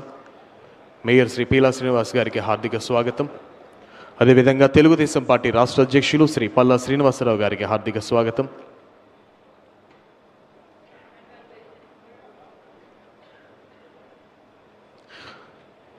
ఈనాటి కార్యక్రమ ముఖ్య అతిథి గౌరవనీయులైన ఆంధ్రప్రదేశ్ రాష్ట్ర ముఖ్యమంత్రి వర్యులు MLA east, MLA north Shri Vishnukumar Raju గారిని వేదికపైకి రావాల్సిందిగా ఆహ్వానిస్తున్నాం. Please.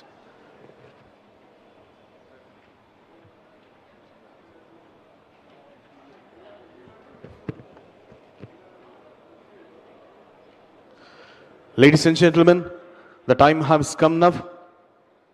Today's chief guest and honorable chief minister of Andhra Pradesh, Sri Nara Chandrababu Naidu Garu, has arrived at this premises.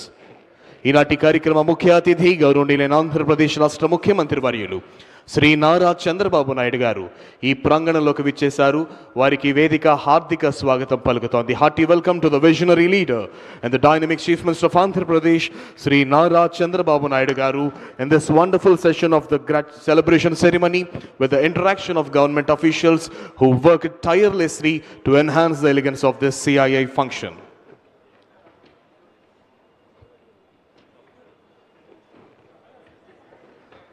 దయచేసి ప్రతి ఒక్కరిని కూడా ఆసీనులు కావాల్సిందిగా అభ్యర్థన. All are requested to kindly be seated in your respective positions.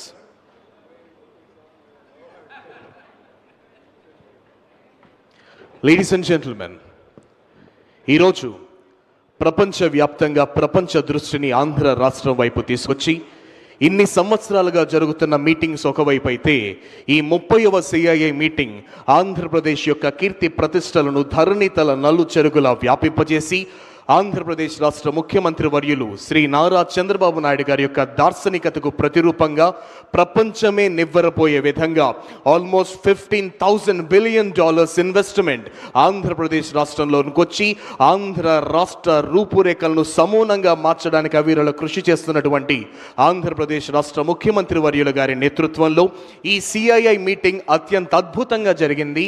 దాని వెనక ఉండి కృషి చేసినటువంటి ప్రభుత్వ అధికారులందరితో కూడా ముఖ్యమంత్రి గారు ఫెలిసిటేట్ చేసి మాట్లాడే కార్యక్రమంలో భాగంగా ప్రప్రథమంగా I invite the address by Yuvraj sir IAS, Secretary Industries, Government of Andhra Pradesh, to please come forward and give his welcome address.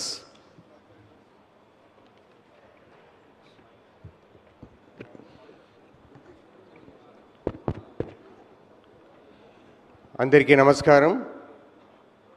Honorable Chief Minister of Andhra Pradesh, group of ministers and all other ministers, senior officers on the dais and all the people who have contributed for the successful conduct of this event. Good evening and welcome to all of you. మనందరూ కూడా ముందు నుంచే plan చేస్తున్నాము, కానీ last ఒక 4-5 రోజుగా అందరూ కలిసికట్టు పనిచేసి ఈరోజు ఈ ఒక ప్రపంచ స్థాయి ఈవెంట్ని సక్సెస్ఫుల్గా దట్టు ఒకటే ప్లేస్లో 4,000 మంది ఒకటేసారి వచ్చి అన్ని డెలిబరేషన్స్ అటెండ్ అయ్యి ప్రాపర్గా లంచ్ చేసి మంచిగా గార్డెన్ డిన్నర్ చేసి డెలిబరేట్ చేసి వెళ్ళినట్టు మనం ఆర్గనైజ్ చేసిన ప్రతి ఒక్కరికి ఫస్ట్ ధన్యవాదాలు చెప్పుకుంటున్నాను. ఇది ఒక్క డిపార్ట్మెంట్ పని కాదు, దాదాపుగా 15 డిపార్ట్మెంట్స్, జిల్లా యంత్రాంగము, పోలీసు, అది కాకుండా గవర్నమెంట్ ఆఫ్ ఇండియా యంత్రాంగం, ఎయిర్పోర్ట్స్, వాళ్ళందరూ కూడా ప్రాపర్గా కోఆర్డినేట్ చేసి చేశారు. దీంట్లో జిల్లా స్థాయిలో జరిగింది కాబట్టి కలెక్టరు మళ్ళీ సిపి గారు చాలా ముఖ్యమైన ఇది తీసుకున్నారు. మళ్ళీ మనకు ప్రాపర్గా దీనికి డైరెక్షన్ ఇచ్చిన సీఎం గారికి, డిప్యూటీ సీఎం గారికి, కౌన్సిల్ ఆఫ్ మినిస్టర్కు, అలాగనే ఇక్కడ ఉన్న ప్రతి ఒక్క మినిస్టర్స్, పబ్లిక్ మినిస్టర్ అందరూ కూడా ఈ ఈవెంట్ అంత సులభంగా జరిగి ఉండదు.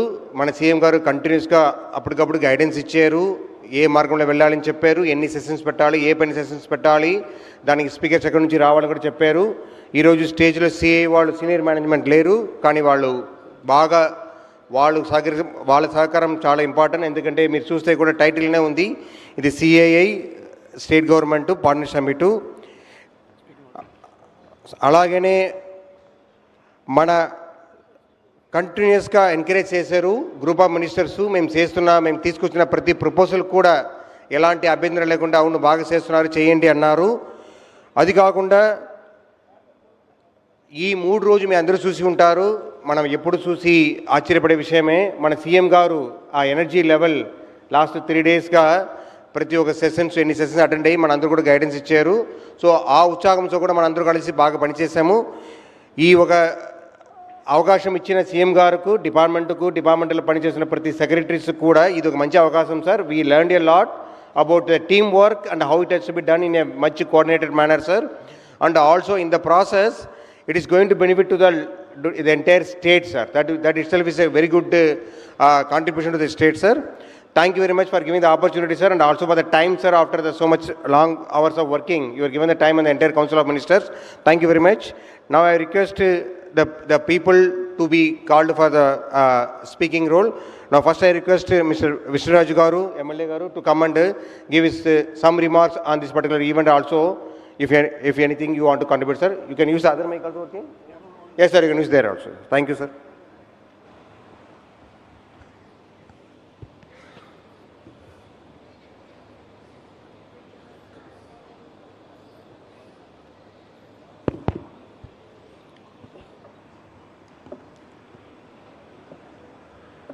అందరికీ నమస్కారం.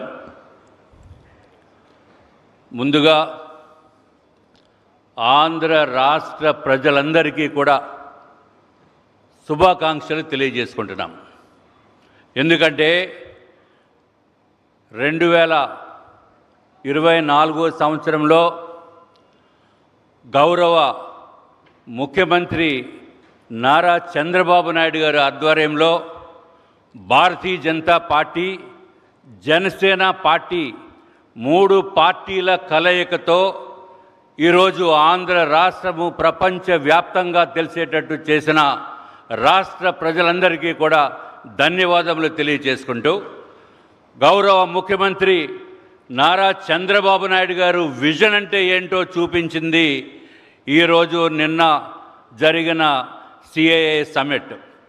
ఇది ప్రపంచవ్యాప్తంగా కూడా ప్రతి ఒక్కరూ కూడా డిస్కస్ చేసుకునే పరిస్థితికి తీసుకుని రావటానికి కారణం గౌరవ ముఖ్యమంత్రి వర్యులు నారా చంద్రబాబు నాయుడు గారు, అట్లాగే లోకేష్ గారు, ఇంకా మిగిలిన గౌరవ మంత్రివర్యులు, MLAs, అట్లాగే IAS అధికారులు, సెక్రటరీస్, చీఫ్ సెక్రటరీ గారు, అట్లాగే ఎంతో నియమ నిబద్ధతతో పనిచేసిన పోలీసు అధికార యంత్రాంగం అంతా కూడా తీసుకుని వచ్చి ఇక్కడ విశాఖపట్నంలో సమ్మిట్ చేయటం అంటే ప్రపంచ ప్రఖ్యాతిగా ఈరోజు విశాఖపట్నాన్ని తీసుకుని వెళ్ళిన గౌరవ ముఖ్యమంత్రి చంద్రబాబు నాయుడు గారికి నా యొక్క హృదయపూర్వకమైన ధన్యవాదములు తెలియజేసుకుంటున్నాం.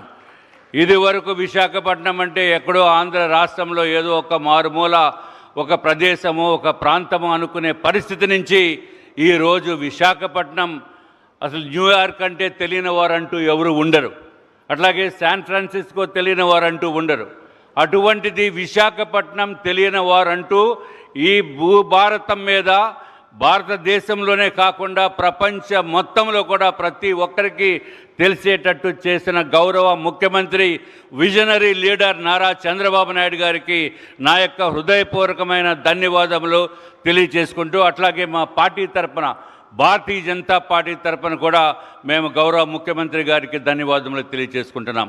ప్రపంచంలో కూడా ఎక్కడా కూడా కని విని ఎరుగునటువంటి, ఊహించినటువంటి పరిస్థితి ఈరోజు నిన్న జరిగిన CII సమ్మిట్లో సుమారు 13,25,000 కోట్ల రూపాయలు ఇన్వెస్ట్మెంట్స్ తీసుకుని రావటానికి కారణం కేవలము ముఖ్యమంత్రి చంద్రబాబు నాయుడు గారు విజనరీ లీడర్షిప్, అట్లాగే ప్రధానమంత్రి నరేంద్ర మోడీ గారు సహాయ సహకారాలు, అట్లాగే పవన్ కళ్యాణ్ గారు 3 పార్టీల ఉమ్మడి కలయిక, దానికి ప్రాతినిధ్యం వహిస్తూ సారథ్యం వహిస్తున్న గౌరవ ముఖ్యమంత్రి చంద్రబాబు నాయుడు గారు లోకేష్ గారిని చూసి ఎంతో కష్టపడ్డారు. లోకేష్ బాబు గారు 16 నెలల్లో ఎక్కడా కూడా ఊహించినటువంటి రీతిలో ఈరోజు ఆంధ్ర రాష్ట్రంలో పెట్టుబడుల సదస్సు జరిగిన సందర్భంగా ఇందాక చెప్పిన విధంగా 13,25,000 కోట్ల రూపాయలు పెట్టుబడులు తీసుకురావటం అంటే ఇది ఆషామాషి విషయమే కాదు.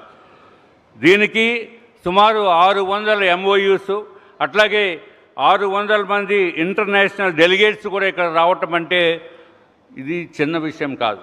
ఎక్కడ కూడా జరగనటువంటి విషయము. ఆంధ్ర రాష్ట్ర ప్రజలు, ప్రపంచం కూడా, ప్రతి ఒక్కరూ కూడా ఇది చూస్తున్నారు. ఇది ఒకటే కాకుండా సుమారు 1100 మంది ఇండియన్ డెలిగేట్స్ రావటం జరిగింది. 5,000 మంది ఎంటర్ప్రినర్స్ కూడా రావటం జరిగింది. అంటే మొత్తము ప్రపంచమంతా చూసే విధంగా ఈరోజు విశాఖపట్నాన్ని, అట్లాగే ఆంధ్ర రాష్ట్రాన్ని అట్టడుగున ఉన్న పరిస్థితుల్లో 16 నెలల్లో పైకి తీసుకొచ్చిన ఘనత గౌరవ ముఖ్యమంత్రి గారిని చెప్పి మీ అందరి సమక్షంలో తెలియజేసుకుంటూ, అట్లాగే కేంద్ర ప్రభుత్వం నుంచి ప్రధానమంత్రి నరేంద్ర మోడీ గారు, అట్లాగే మిగిలిన ఇతర మంత్రివర్గ సభ్యులు కూడా ఆంధ్ర రాష్ట్రం అంటే ప్రత్యేక ప్రేమతో, ప్రత్యేకమైన దృష్టి తీసుకుని ఎప్పుడైనా సరే ఆంధ్ర రాష్ట్రానికి ప్రత్యేకమైన శ్రద్ధ వహిస్తూ తప్పనిసరిగా మన రాష్ట్రాన్ని మంచి ఉన్నత స్థానాన్ని తీసుకుని వెళ్ళటానికి భారతీయ జనతా పార్టీ ఎప్పుడు సిద్ధంగా ఉంటుందని చెప్పి తెలియజేసుకుంటూ, నాకు ఈ అవకాశాన్ని ఇచ్చిన గౌరవ మంత్రివర్యులకి, ముఖ్యమంత్రి గారికి నా యొక్క ధన్యవాదాలు తెలియజేసుకుంటూ సెలవు తీసుకుంటున్నాను. నమస్కారం.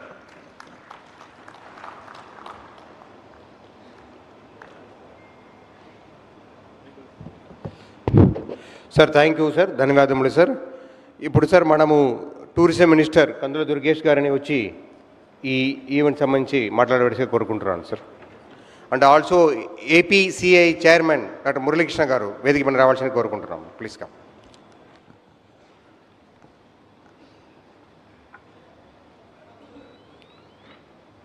ఆంధ్రప్రదేశ్ రాష్ట్రాన్ని ఆ రోజుల్లో ఉమ్మడి రాష్ట్రాన్ని, ఇప్పుడు విభజిత రాష్ట్రాన్ని సైతం ఆర్థికంగా, రాజకీయంగా, సామాజికంగా ఉన్నత స్థానంలో నిలబెట్టడానికి నిరంతర నిర్విరామ కృషి చేసేటువంటి నిత్య కృషివలుడు, మనందరికీ మార్గదర్శకులు మన ముఖ్యమంత్రి శ్రీ నారా చంద్రబాబు నాయుడు గారికి మన అందరి తరపున కూడా ప్రత్యేకమైనటువంటి ధన్యవాదాలు తెలియజేస్తూ, నిన్న ఈరోజు జరిగినటువంటి ఈ పార్ట్నర్షిప్ సమ్మిట్లో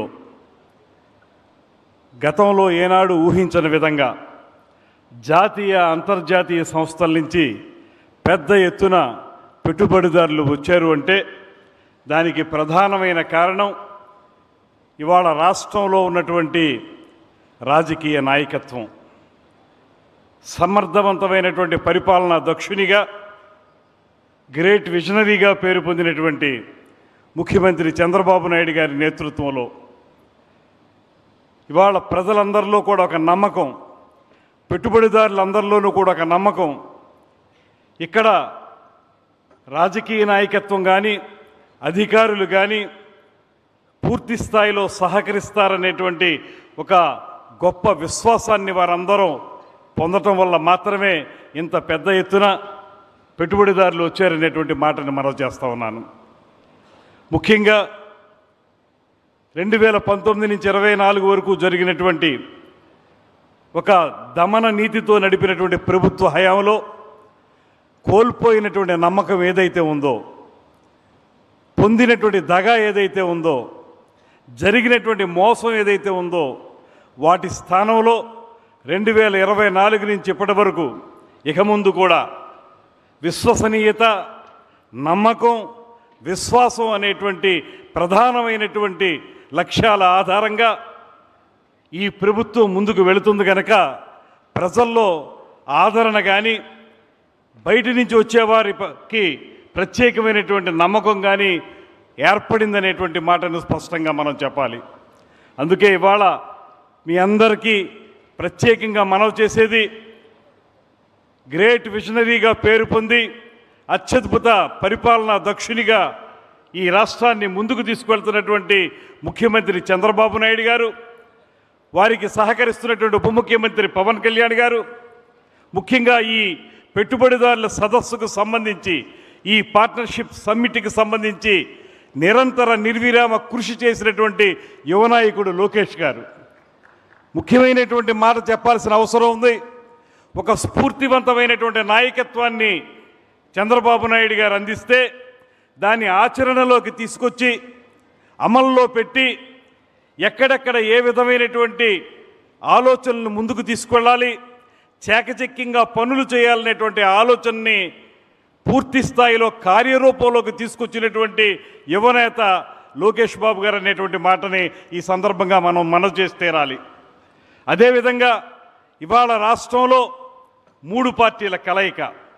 ఒక పక్కన సుదీర్ఘ పరిపాలనా అనుభవంతో చంద్రబాబు నాయుడు గారు, మరో పక్కన పేదవాడి మొహంలో చిరునవ్వు చూడాలనేటువంటి ఆలోచనతోటి రాజకీయాల్లోకి వచ్చినటువంటి పవన్ కళ్యాణ్ గారు, వీరిద్దరికీ పైన ఈ దేశాన్ని అత్యున్నత మార్గంలో నడిపిస్తూ విజయాల పరంపరలో కొనసాగుతున్నటువంటి నరేంద్ర మోడీ గారి యొక్క నాయకత్వం, ఈ ముగ్గురి నాయకత్వంతో డబుల్ ఇంజిన్ సర్కార్ ఇవాళ రాష్ట్రాన్ని అన్ని విధాలా ముందుకు తీసుకెళ్తా ఉంది. అందుకే ఇవాళ మనం చూస్తే రమారమి 600 పైచీలకు మనం ఒప్పందాలను చేసుకోగలిగాం 2 రోజుల్లో. దాంతోపాటు 13 లక్షల కోట్ల రూపాయల పెట్టుబడుల్ని సాధించుకోగలిగాం. అంతే స్థాయిలో అద్భుతమైనటువంటి ఉపాధి కల్పన కానీ ఉద్యోగాల కల్పన కానీ సాధించుకునే విధంగా మనం ఒప్పందాలు చేసుకున్నాం. ఇవన్నీ సామాన్యంగా వచ్చినవి కాదు. ఎందుకంటే ఈ రాష్ట్రం మీద నమ్మకం సన్నగిల్లిపోయి ఈ రాష్ట్రం నుంచి పారిపోయే పరిస్థితిని ఆ పాలకులు తీసుకొచ్చినటువంటి నేపథ్యంలో తిరిగి ఇక్కడికి రావాలంటే నిజంగా ఇక్కడ సరైనటువంటి పరిస్థితులు ఉన్నాయా, మళ్ళీ మనం వస్తే మనల్ని బయటికి తోలేస్తారా అనేటువంటి భయభ్రాంతులకి లోనయ్యే విధంగా ఆనాటి పాలకులు చేసినటువంటి దుర్విధానాల్ని వారందరూ కూడా అనుభవించి రావటానికి భయపడుతున్నటువంటి తరుణంలో మీకెందుకు మేమున్నాం. ఇక్కడ అధికారుల నుంచి కానీ రాజకీయ నాయకత్వం నుంచి కానీ ఏ రకమైన ఇబ్బందులు రావు. సింగిల్ విండో పద్ధతిలో మీకు అనుమతులు లభిస్తాయి. దానికంటే మించి ఏ రకమైనటువంటి వనరుల సహకారం మీకు అందించాలో అన్ని రకాలుగా అందిస్తాం. రండి, పెట్టుబడులు పెట్టండి, మీరు వచ్చి రాష్ట్రాన్ని అభివృద్ధి చేయండి, మీరు ఆర్థికంగా ముందుకు వెళ్ళండి, మా యువతకు ఉద్యోగాలు కల్పించండి అనేటువంటి మాటతోటి ముఖ్యమంత్రి చంద్రబాబు నాయుడు గారు చేసినటువంటి ఒక మహాయజ్ఞం ఇవాళ ఈ 2 రోజుల్లోనూ కూడా సఫలీకృతమైందనేటువంటి మాటని స్పష్టంగా మనం గమనించాలి. ఇది సామాన్యమైనటువంటి విషయం కాదు. ఒక్క 10-15 నెలల కాలంలోనే మనం మళ్ళీ పోయినటువంటి నమ్మకాన్ని తిరిగి తెచ్చుకోగలిగామంటే అది కేవలం దార్శనిక నేత ముఖ్యమంత్రి చంద్రబాబు నాయుడు గారి వల్ల మాత్రమే సాధ్యమైందనేటువంటి మాటను కూడా ఈ సందర్భంగా నేను మనవి చేస్తా ఉన్నాను. ఇది కొనసాగాలి, ముందుకు వెళ్ళాలి. దీని వెనక, ఈ కృషి వెనక లోకేష్ గారు చేసినటువంటి కృషితో పాటు అధికారులు చేసినటువంటి ప్రత్యేకమైనటువంటి కృషి ఇవాళ నిజంగా ఒక అద్భుతమైనటువంటి అధికార యంత్రాంగం ముఖ్యమంత్రి చంద్రబాబు నాయుడు గారికి వెనక నుంచి సహకరిస్తుంది.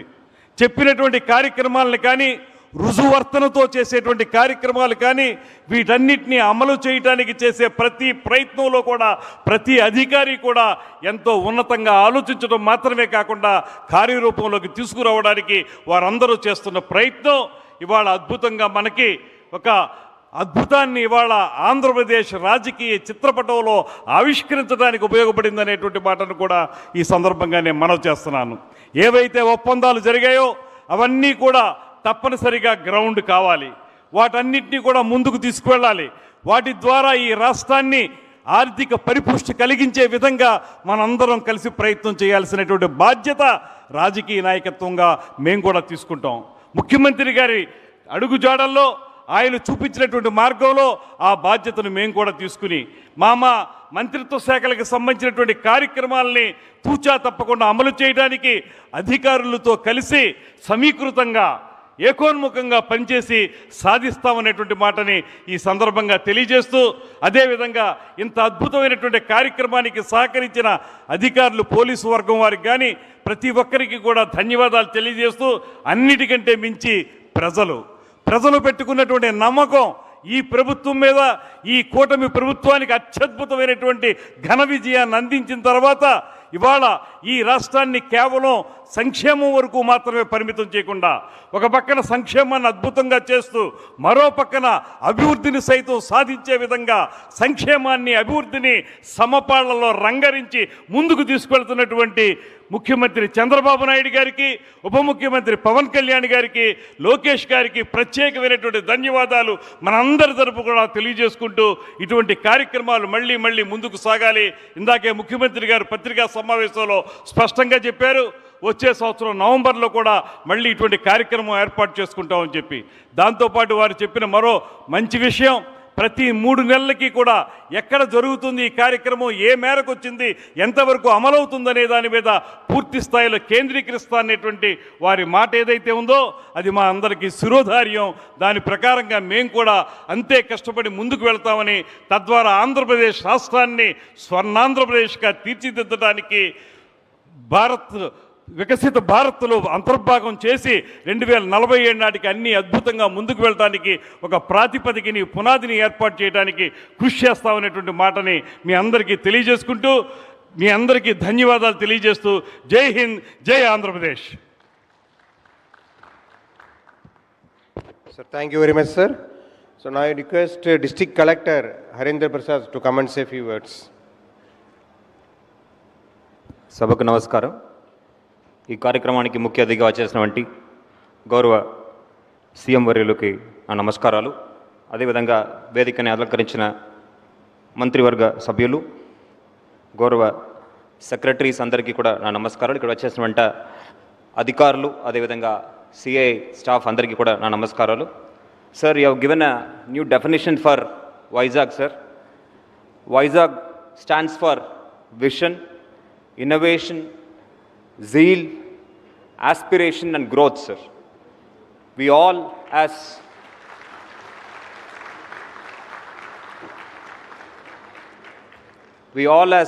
public servants, sir, and your able guidance, sir, we will live up to your vision of Swarnandhra.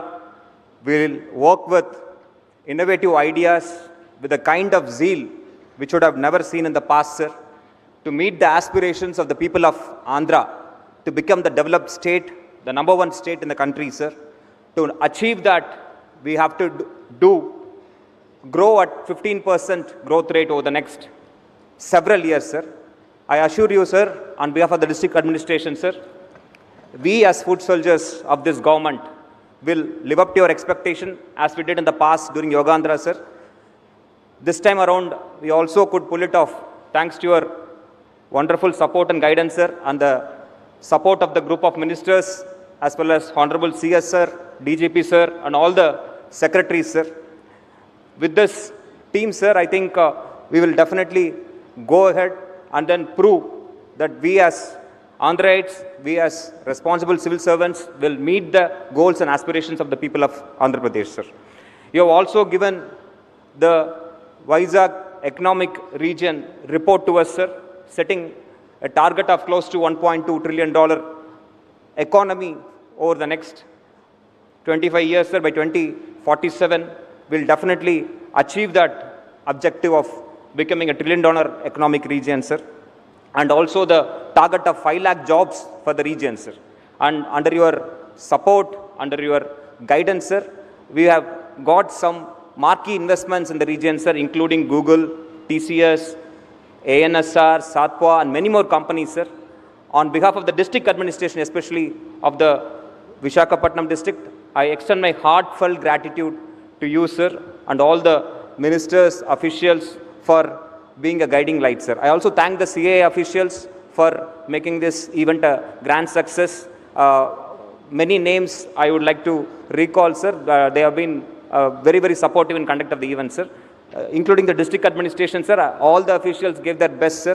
I also would like to compliment CP, sir, and his entire team for working shoulder to shoulder with us and making this a grand success possible, sir.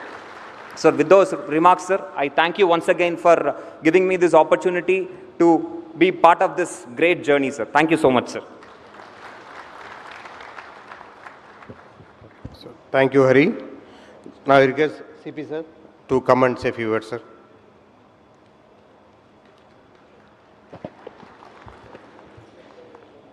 Respected CM, sir, respected ministers of Andhra Pradesh cabinet, respected MPs, MLAs, MLCs, respected CS, sir, my colleagues in the government, the officers, the representatives of CII,